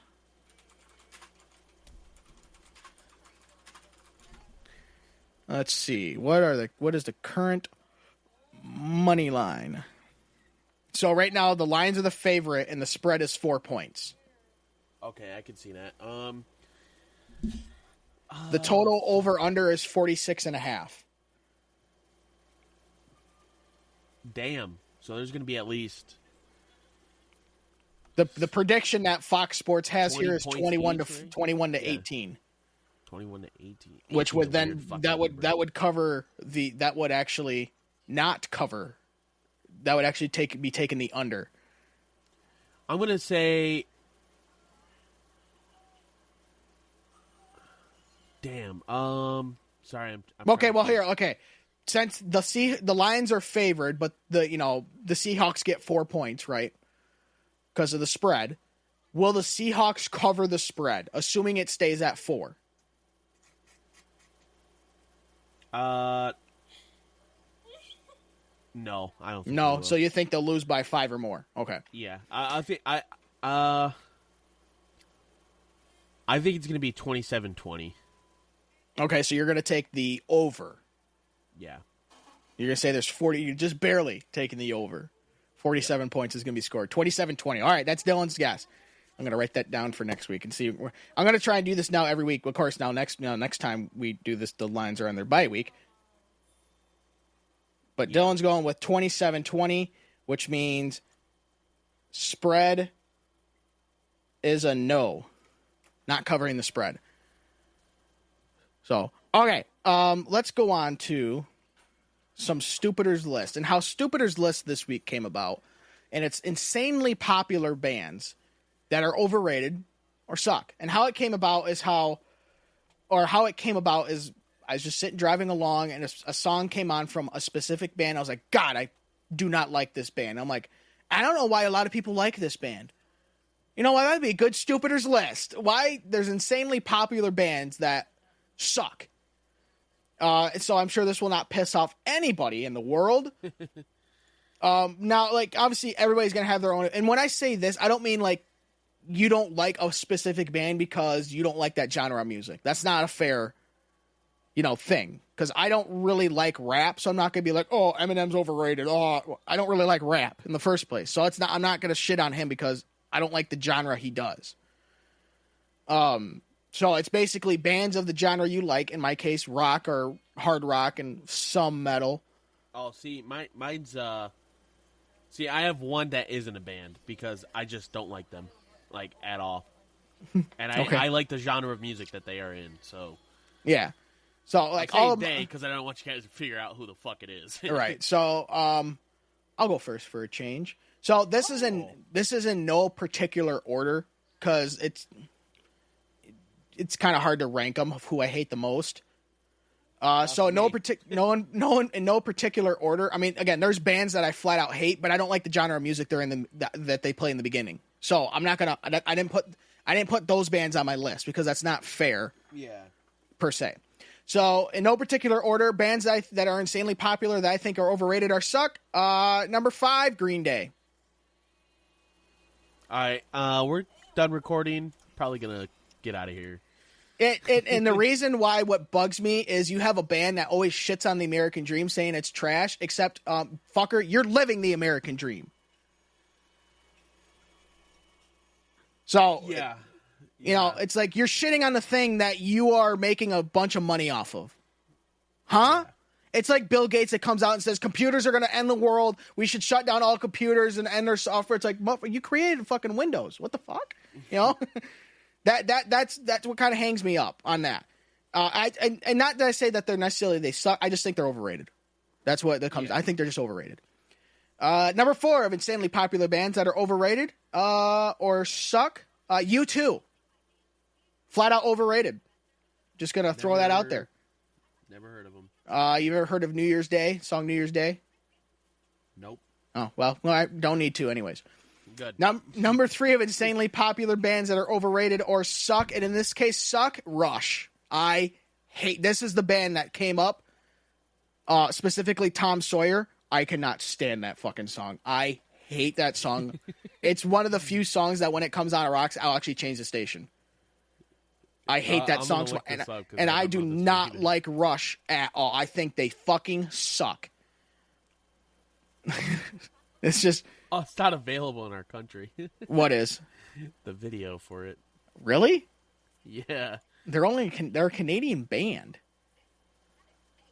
Which is your first problem, but... All right, number 2 of insanely popular bands that are overrated or suck. And that's what I wouldn't say they suck. I just say they're overrated. Foo Fighters.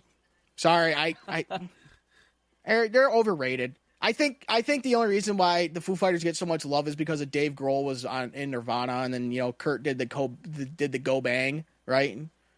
And so there's a bunch of love there, but of course then he starts having kids with people other than his wife. kind of a dick move. And I guarantee you that the person that he got down on the farm with and had a child with, their birthday starts with a 2000 and something. I'd be shocked if they didn't. So, shit! You don't like this song? What, Tom Sawyer? Yeah. I do not like that song. I don't like Rush in the first place, but yeah, that song, hate it. I actually don't mind the song. I hate it. If that comes up next week on Banger of the Week, I'm going to fucking throttle you. See, I didn't know that you didn't like Closer until you said it. Until I brought it up, and then you said, I hate that song. Now, there's a difference. You know I hate this song. Honorable mentions, Taylor Swift. She just sucks. I'm sorry. She just sucks. Overrated. Sucks. Everything. In Boston. Boston's overrated. You're going to piss me off. You are going to piss me off. No, I only like 2 of their songs. I just, none of the Guess songs which ones? from Boston. Yeah. Sam Adams and Pawtucket Brewery.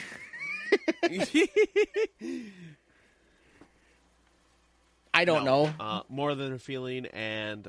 See, I don't like that song. There's one other song, I can't remember what it's called. See, it's because Boston and Rush, they're very similar. And same thing with U2. Them 3 are very similar in their style, and I don't like it, man. So, but number 1, this is for sure gonna fucking piss a lot of motherfuckers off. Of insanely popular bands that are overrated or suck, I'm gonna go with overrated in this case, not suck. The Beatles. All right, I can respect that. I'm not a huge Beatles fan. There's a few songs that I like. They don't suck, but I think the only reason that they are what they are is because they were kind of the first true rock band. Yeah. You know? And so that's why, exactly. They had the Dave Grohl thing happen to them before the Dave Grohl happened to Dave Grohl. They inherited all the love and stuff like that because they kind of created the rock genre, how it began, the rock and roll genre. Yeah, Elvis Presley was the king of rock, but the Beatles mainstreamed mainstreamed like rock. Yeah. Like it became, that's what led into classic rock and shit like that. Correct. And now we know the current iteration of rock, which fucking slaps. See, I don't think they suck. They're just overrated. Like, I can't with them, man. I mean, it's not to the point where like if a song comes on, I won't just let it play. It's not like Rush or to that point, but you won't see me buying one of them records. Right. So, all right. So I have no honorable mentions, just because, I don't hate a lot. I really like music, so there's just, the fuck was that? Just fucking hit something. It like bounced my fucking desk. I was like, what the fuck? Number 5 is My Chemical Romance. I only know one song by them, and I think it's Black Parade or whatever. I just don't. I just hear so much about them, how they're a great band and shit. I'm just, it's like, it's gotten to the point where I don't even want to listen to their music. I just like, I know I'm gonna get tired of them. I haven't heard enough of their music to really have an opinion of it. Because I think, like I said, the only one that I know of is like, what is it? Come to my Black Parade or something like that. Something like that. That's the only one that I know of from them. Deep Purple. My God. Overrated or suck? Overrated. Yeah, I think I'm going to go with you. I mean, yeah, they have the one good song, Smoke on the Water. I had that bitch. It gets up. Bow, bow, bow, bow, bow. Yeah, that one's great. Other than that, they're like a one-hit wonder that had like a couple more hits. You know what I mean? Yeah. They're like the 1.5 one-hit wonder. The 1.5 hit wonder. Yeah, there's one other. Fuck you, motherfucker! Give me the lyrics. I don't care about the lyrics. I want to know if you put Disturbed on here. I'm gonna go over to your house and whoop your ass. No, I just the awesome guitar riff with Deep Purple and the vocals. It just doesn't match. That's just number 3. Not saying that they suck, because there are a few songs I do listen to that I don't mind. Slipknot. Yeah. Oh my God! The- Everybody's talking about them. I'm just See, like, shut the fuck up. I didn't think to put them on here because they are a little bit far on the metal spectrum for me. Yeah. So I don't go out and search for their music, but yeah, there's a couple songs that like I don't mind. Yeah. I don't mind them too much because they're at least Social is one of them. yeah, they're a little toned. They're a little toned back to where I can at least tolerate it. So it's not just like yeah, like that shit. It's like I can't, man. Number 2, Taylor Swift. See, I'm not saying just fucking overrated as hell. Like, God, that's the music that fucking women who got mental issues listen to. Listen. I don't mind the genre. There's a few songs that I like, but not any Taylor Swift shit. No. No. Here, let me ask you this, okay? If you have, say you're Taylor Swift, right? And, you know, the whole thing comes up, oh, whenever she breaks up with a boyfriend, she's going to have a banging album. Do you ever wonder that maybe, I don't know, after, like, the 5th big-time breakup with the boyfriend, maybe it's not the boyfriends that are the issue? Maybe it's her. Yeah. You know what I mean? Maybe. Yeah, just a thought, right? Now, like, one, yeah, because, you know, some men are dogs. I mean, we're doing a podcast. You know, 2, okay, you're just doing a bad hand. If you're going 3 for 3, you might need to look in the mirror and say, maybe it's me. Maybe I'm the cunt. You know? And then finally, my number 1 band. It's going to be 9 Inch Nails. No, Blink-182. Oh, I remember you saying this. Yeah. Hate Blink-182. All the small... Dude, eggs. I'm going to hit you in your throat! Shut the fuck up. I hate that band so damn much. Actually, here's the thing.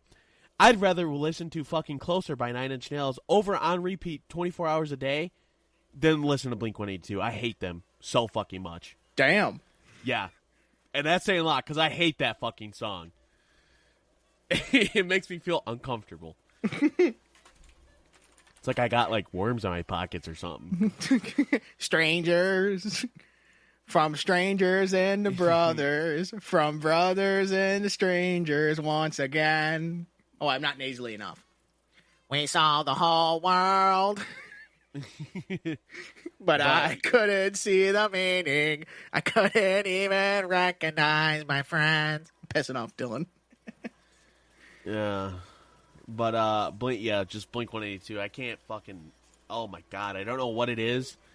Like, it sucks because, like, there was quite a few bands that played at, like, the Lincoln Park Memorial, and Blink-182 was one of them. Like, how dare you disgrace a song like this, you son of a bitches. Hey, speaking of Lincoln Park, shout out to whoever their lead singer was, Emily or Emma.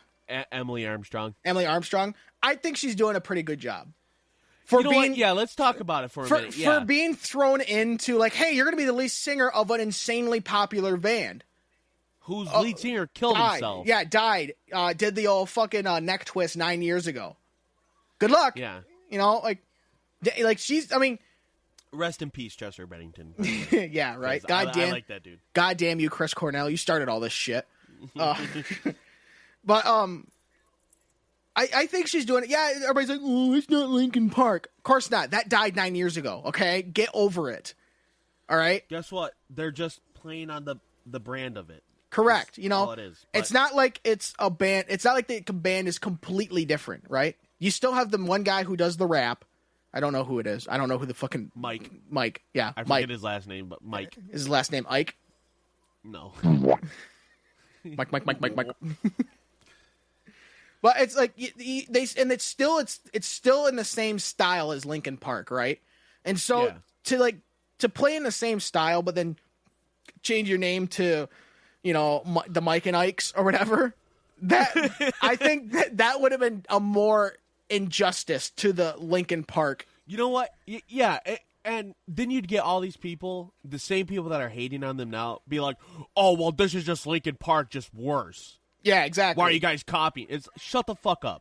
Yeah, it's. But every time somebody gets a new lead singer, hell, I'll even admit it. 3 Days Grace got a new lead singer. I wasn't a huge fan of it because I like Adam Bourdain or whatever his name is. But I listened to a few of their songs. I was like, you know what? It isn't that bad. I think it helps when you at least get a singer whose style is similar to the guy who's on the out. Yeah. You know what I mean? Because yeah, I can tell a difference between Adam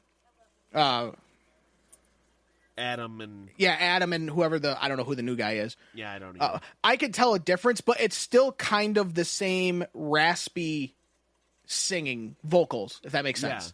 And same thing with Emily. Sure. Same thing with Emily and Chester. She has that raspiness that Chester kind of had too. See Now I think she goes a little bit too far in the screamo sometimes, and maybe they'll kind of and they also got to find their quote unquote. They got to find their sound again, right? They can't be the same thing, okay? Because you're not completely the same thing, right? You're still Linkin Park, but you're not the OG Linkin Park anymore. Yeah, okay. I think the people that if they're Linkin Park fans, which I'm included, I can see she does almost the same thing as Chester, where she's able to get into a growly voice, but she can sing. Right. There's emotion. Bennington did it better, but yeah. But hey, at the same time, say Emily Armstrong was the original singer of Linkin Park, and then say Chester Bennington came in now, right? People would say the same thing. We'd be saying that we'd be in the exact same conversation. So I think for being thrown to the wolves, basically, right? She's doing a pretty good job, right? Because they can't live off of just the Chester Bennington, right? Because you're not going to get anywhere, right? You have to innovate a little bit. Mike, the rapper guy, so it's their first concert back, right, with Emily Armstrong, and he said tonight the audience is Chester because obviously he's not there, right?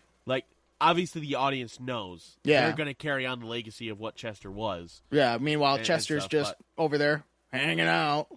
I'm just hanging out. What you doing? Oh, me? Just hanging around. I'm just hanging around. But, yeah, I think, especially getting thrown to such a huge fan base Linkin Park has. Yeah, she's doing that's only, I mean, that's part of it, too. Linkin Park being as big as, I mean, if it was say, now this is no knock against Hailstorm, but Hailstorm's not as big as Linkin Park. There would not be near the quote-unquote outrage as there would be since it's Linkin Park, right? Probably one of the most popular bands in the 2000s. I think I will have to say, though, so I listened to, so they did, a Linkin Park concert, the first concert with Emily Armstrong. Obviously, people were like, what the hell? Oh, my God, what the fuck? Yeah, all the Karens came out of woodwork. I will say I don't really like hearing Emily Armstrong sing the old songs because it's obviously not Chester. Emptiness Machine, I thought it was good. I think Emptiness... It wasn't bad. Yeah, the Emptiness Machine is pretty good. Heavy as the Crown. It's not bad.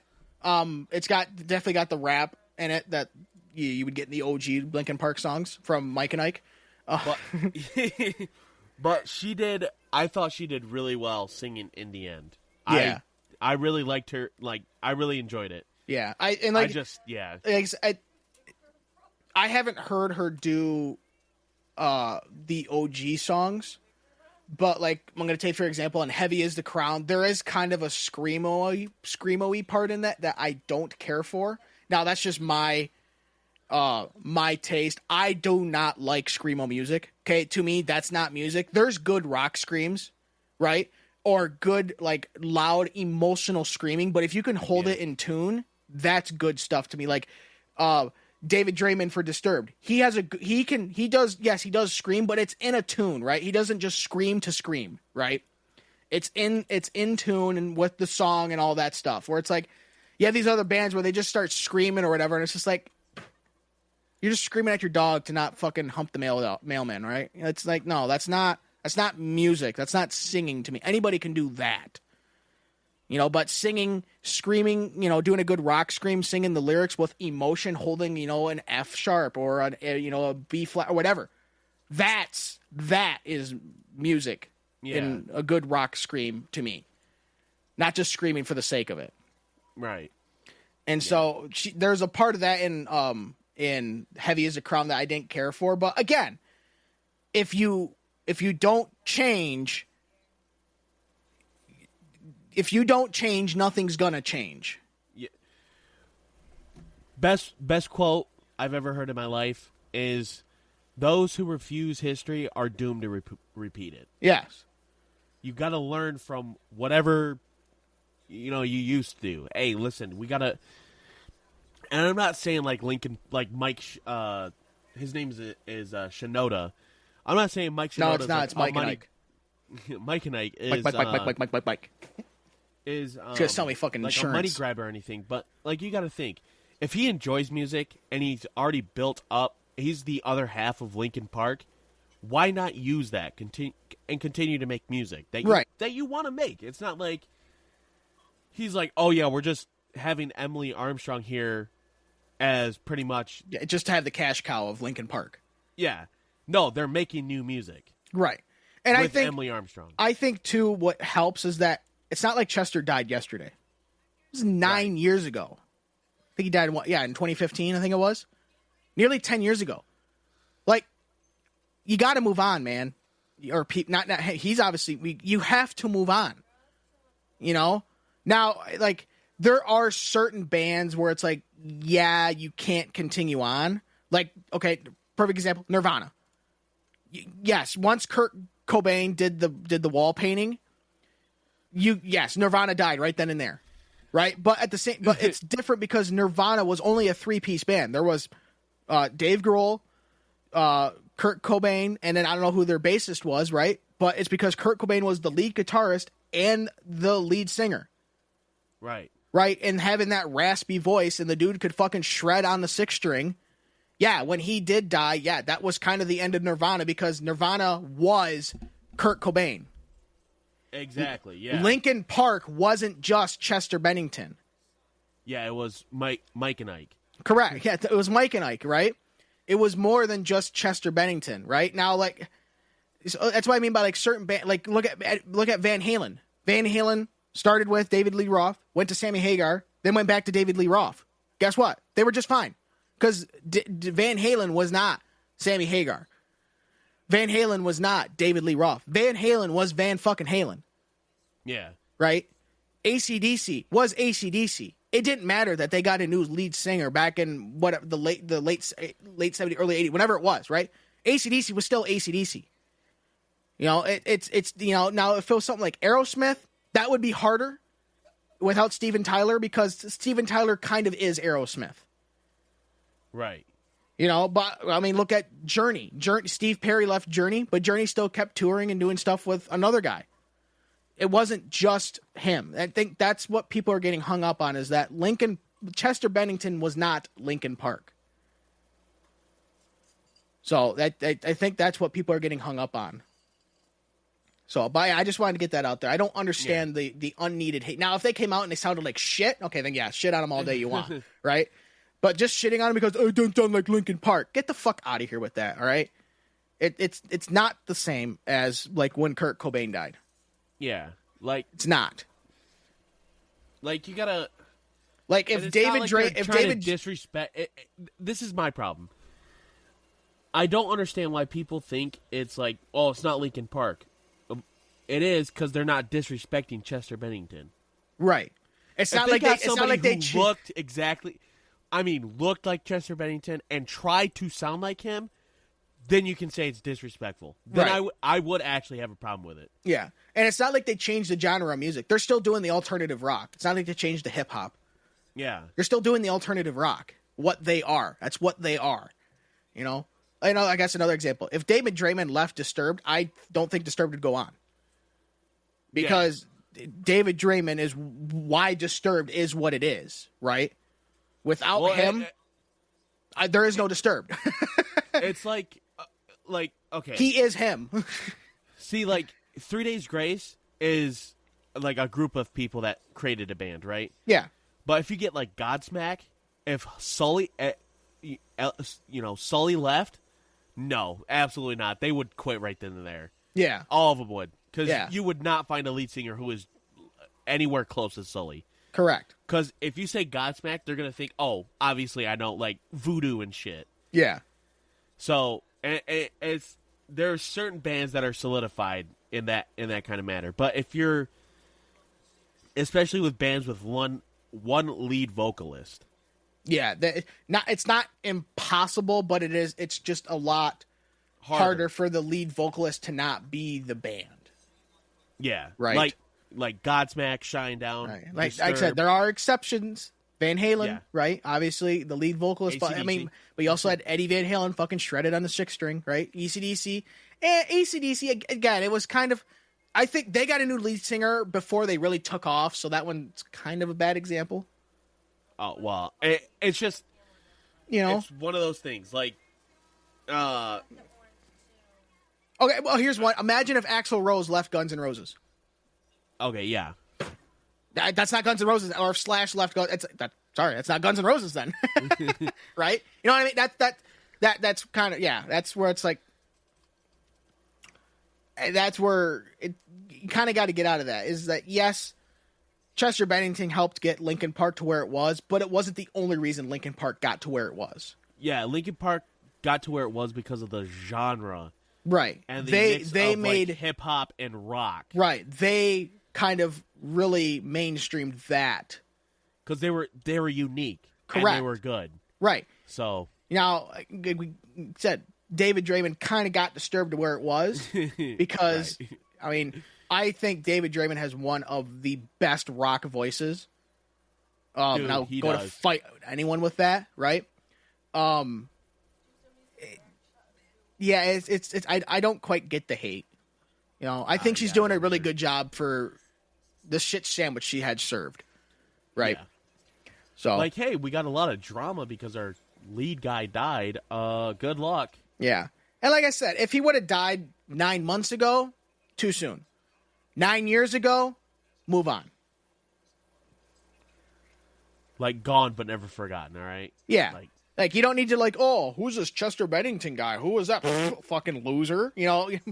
Okay. Oh, you're looking a bit weak. You don't need to be like that. You were a bit weak. Yeah. But you don't have to be harsh, but to just harsh on to play on in his memory.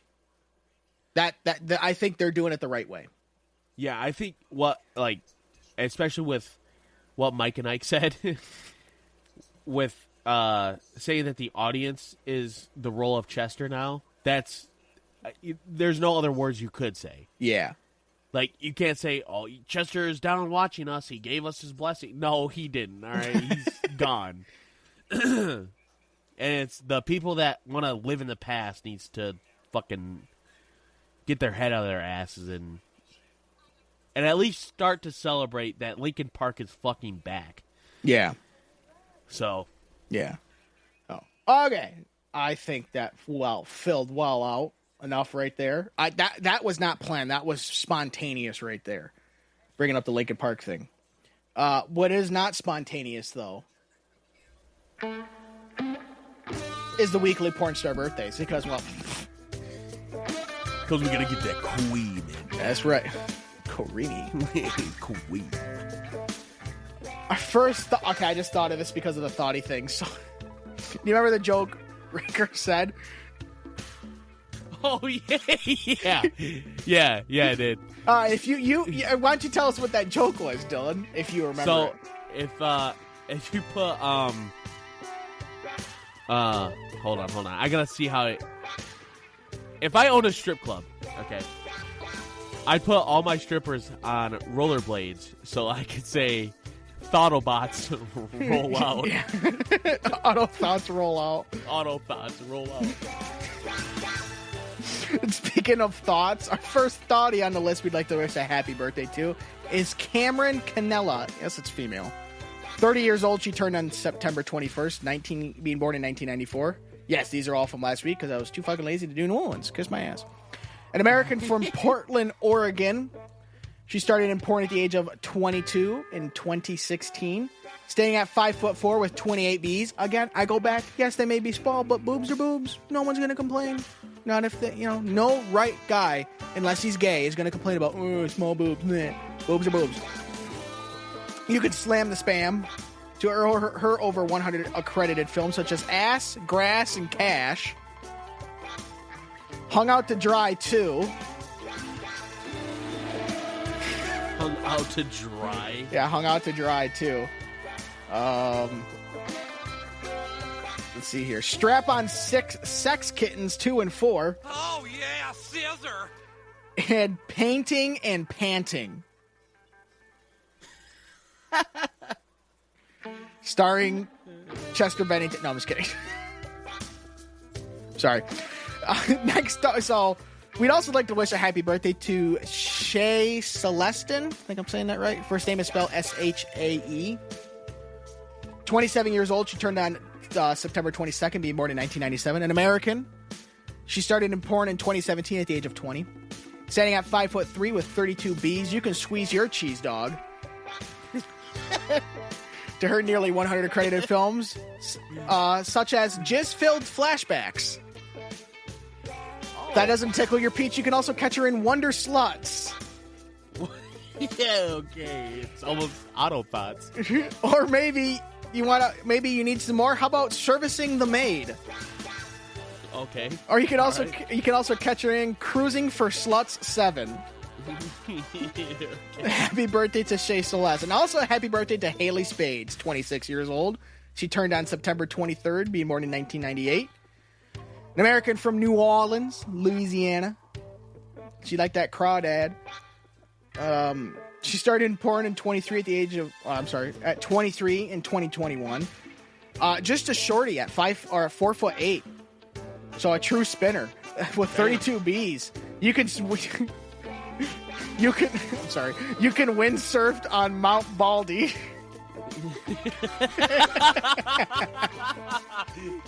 What the fuck? To her over 250, apparently I specified 8 credited films for whatever reason. 258. I don't know why I specified so much. Like Who Stole My Panties? You can also catch her in Anal Cuties 13. She also stars in Hocus Poke Us.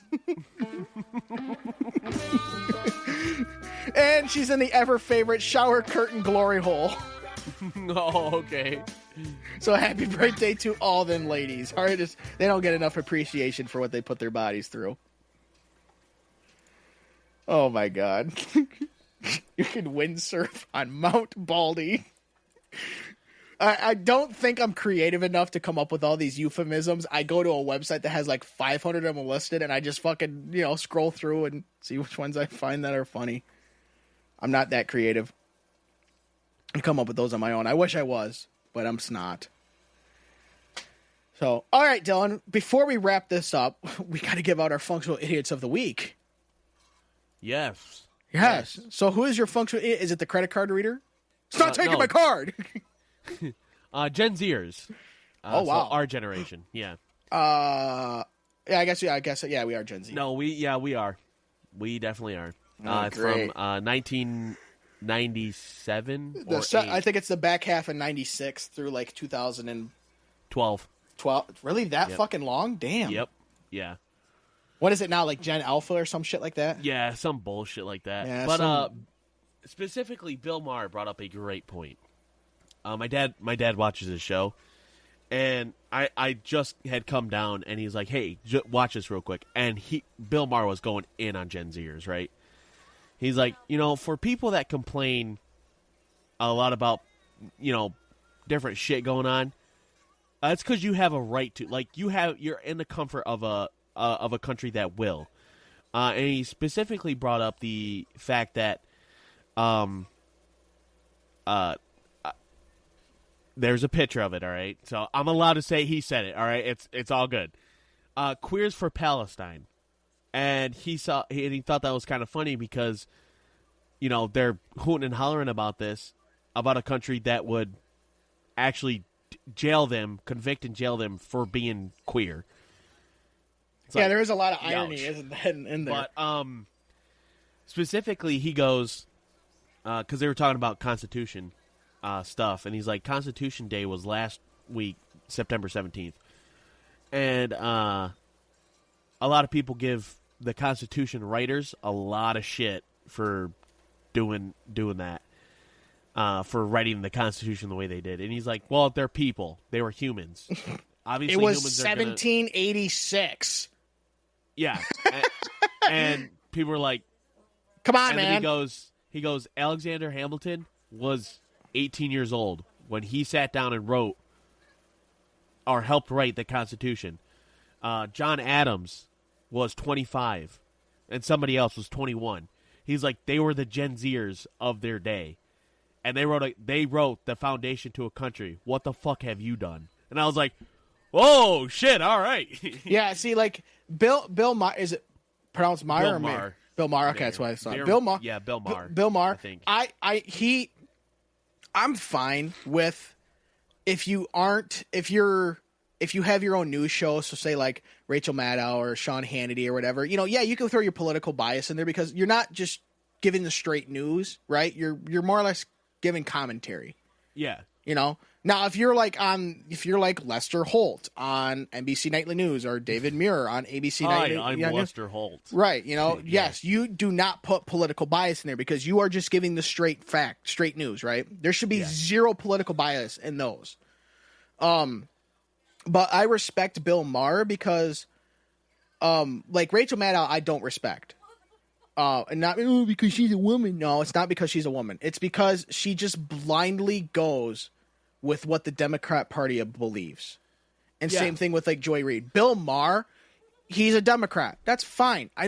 That's not why I don't like Rachel Maddow. I don't like Rachel Maddow because, like I said, she just blindly follows. I respect Bill Maher because, yes, he's a Democrat. That's fine. But he's willing to call them out on their bullshit. Oh, yeah. Like, Bill Maher, okay, I lean more towards the Democrat side, even though I'm moderate. There's just a lot of policies that I don't mind. However, the thing that just doesn't sell it to me is how woke they are. It really fucking irritates the shit out of me. Granted, there are certain things I could give less of a shit about. The Little Mermaid. I thought that whole fucking argument was fucking stupid. Who cares what color she is? They're under the sea. It's a mermaid. It's a made-up character. Who the fuck cares? Oh, it's not original to Little Mermaid. Who cares? I think it doesn't matter. Most of the argument people had is that they just put it as a black person just because. Not they had Ariel. They had Ariel be played by a black actor to check the diversity box. Okay, I would have an issue with. But not because she was not. I don't know. I didn't watch the live action remake. She's so I don't know. good actor, actress, and a great singer. Like, okay, if she does that, then that's fine. But there are a lot of other times where they put in, they'll have like a person of a certain diversity in there just to check that box, but they're total fucking trash at acting or whatever. It's like you just have it in here to say, "Yep, we put a gay guy on here, or we put a queer person in here." So, but why they had no point to the plot. Like people were getting frustrated with Marvel having like, because Disney owns them, but Marvel having like women leads and shit like that. The issue is Marvel is a multiverse, so it's gonna be different. It doesn't matter. Like, yeah, you can keep Tony Stark as Tony Stark, Steve Rogers as a white man, blonde hair, blue eyed. Hero. Right. Because that's just how recognizable they are. The big change was with Samuel L. Jackson for Nick Fury. People got a little heated about it. They're like, oh, Samuel L. Jackson, he's black, isn't he? But Nick Fury's white in the comics. But then Samuel L. Jackson fucking absolutely killed it out of the park. I think it helps that Samuel L. Jackson. Samuel L. Jackson. I think it helps that motherfucker's a good actor, so. Yeah, so, I mean, like, so there's certain things, but like, yeah, if you're pushing like, oh, we got to do this because it has to be like, we have to have a strong female lead because blah. It's like, what does that have to do with the plot? People were talking about Snow White not being fully white, and the actress they had is half white. It's like, she's not that bad of an actress. I mean, she's starred in quite a few movies that are relatively decent. So it shouldn't matter who plays what. Now, yeah, granted, obviously if you're like, oh, we just got to hire one person just to check the diversity box, and yeah, that's kind of fucked up. Then that is semi-racist. But, yeah, I hate the woke culture shit. I can't fucking stand it. Like, you have to be... Well, okay, so like Best way to put it, use your fucking common sense in certain situations. The problem is common sense is becoming less and less common. Yeah, there you go. The one example that I love that Bill Maher's pointed out on his head, he's been against the transgenders playing in female sports. Yeah, because I that's agree not with that, fair to the females, to the women. You know, like an update on the Olympic thing. Apparently, she was female. But once we said that, I didn't want to bring it up because then you have this side says she is, this side says she isn't, this side, and it's just like that's what I didn't want to bring it up. All in all, like the whole Leah Thomas thing. How is that fair for all those girls that were swimming since they were 5 years old competitively, hoping and dreaming of one time being, at the NCAA tournament or even possibly making the Olympic team, right? But now you have someone who's 20 decides, I'm a girl now, I'm going to go for 452nd in the nation male-wise to fucking first, being a female. How is that fair for all the fucking women over here? You know? That's I think that's where he's called them out on, is that yes, it's not fair to exclude, like, just because you're transgender, you can't play sports, But at the same time, we have to think about this logically, is that no matter if you give them, I don't care what kind of fucking beta blockers or, whatever the fuck you want to give them, if they have started puberty, which happens around age 10 to 12, somewhere in there, they're going to be bigger, stronger, and faster, a guy is, than a woman. That's just biology. You can't argue that. That's fact. Yeah, that is fact. Like, I don't care who you are. It's like, I don't know why people are arguing about transgender people being put in the military. It's like that's a dumb argument. That's not really a competition. That's just who's fighting where. If they're willing to country. enlist in the military and go fight for our country, who the fuck cares? I don't care. They are. Yeah, because we're sitting in our fat asses talking about it into a microphone. Yeah, right. What the fuck are we doing, right? So the whole. Anyways, to wrap up my functionality of the week is Gen Zers that are too woke or. Oh, it's not just Gen Zers; it's more millennials on. But yes, Gen Zers for sure. Yeah. So, but yeah, it's really started with the millennials because they're the ones. No. Because I can say that because that's my own generation, not millennials, but Gen Zs. Yeah. Fuckers.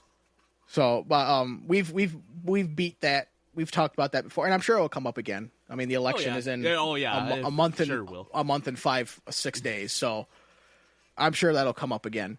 But to go on a little bit higher note, we're going to head down to the old GTA server. Oh, hell yeah. Florida. So a man in Holiday, Florida, or that area, I don't know where Holiday, Florida is, but he was pulled over by police for allegedly speeding on US 19.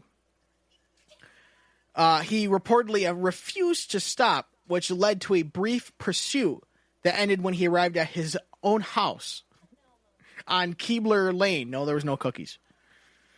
I'm sorry.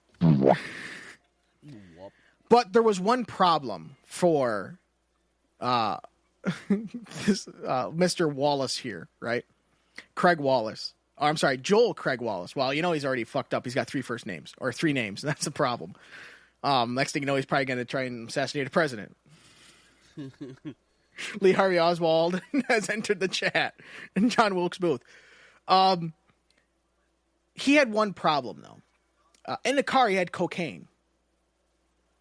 That's kind of illegal, right? That's not necessarily the functional idiot part of it, right? But you're being chased by the cops, right? They're obviously going to pull you over. They're going to probably see the cocaine, right? So this guy, Mr. Wallace here, he's like, shit, I got to get rid of this stuff somehow, right? Because I don't want to go to jail for, having a controlled substance, right?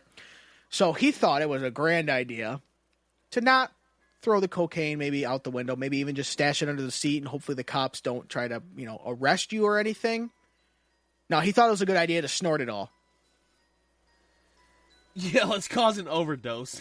So it didn't say how much cocaine he had, But yeah, he decided to ingest the cocaine and attempt to hide the drugs. Except, he still had it on his nose. And so there's a picture of him here. He's obviously blitzed out of his mind because he's fucking high on coke, right? And he looks like he just stuck his nose in powdered sugar. So, top tip to all you youngsters out there, if you're getting pulled over by the cops and you need to hide your cocaine, don't snort it. It's going to be pretty obvious, all right? Because you're going to be fucking jacked up, right? And you might even have a little, left down your nose. Also, maybe just don't do the cocaine in the first place. There's a thought, but yeah, don't snort it to hide it. They're going to find it. I saw that, and I'm like, only in Florida. That would only happen in Florida. I got to get rid of this shit. Well, let's just fucking use it. They'll be none the wiser. Oh, my God. Oh, that's all we have for this episode 47 of the Functional Idiots podcast. If you want to follow us on Twitter, where we update once every millennium, that is at Fun Idiots Show. You can follow us. You can subscribe to us on YouTube. That's Functional Idiots Productions. We do Functional Idiots broadcasts here. Also, our podcast is uploaded here. You can get the video form, which is just our logo for 2.5 hours. You can... you can email us, functionalidiots@gmail.com. Or you can support us on Patreon, which I don't know why you would. We haven't done anything there in about 3-4 weeks. But if you want to, it's patreon.com/functionalidiots podcast. Patreon is spelled Patreon. Everything. And then again, if you want to listen to our Banger of the Week picks, that Spotify playlist is in our description. All the stuff that I just listed is in our description of every podcast. So, that's all I've got. We will probably not have an episode next week just because the week after, the week of, would be the weekend of October 11th through the 13th. I'm gone from Friday to Sunday, but we might be able to do it if I'm back Thursday night. We might be able to do a podcast Thursday night if Dylan's up for it. Which would be the 10th. It might be a shorter one. It won't be the full 2.5 hours of the dumbest podcast. 2.5 hours of dumb podcasting, or the dumbest 2.5 hours in podcasting. There we go. That's what I was going for. But then the week after, we're kind of be going on in every other one right now, just because of scheduling conflicts. 3 weeks from now, Dylan has to go get a dick and shove down his throat to balloon his baby esophagus again. And unless on Sunday you come around and you're feeling great, maybe we could do a short one, or who knows, but just do a quickie. But regardless, until the next time when we speak again, don't be dumb. Don't be dumb. Go Lions!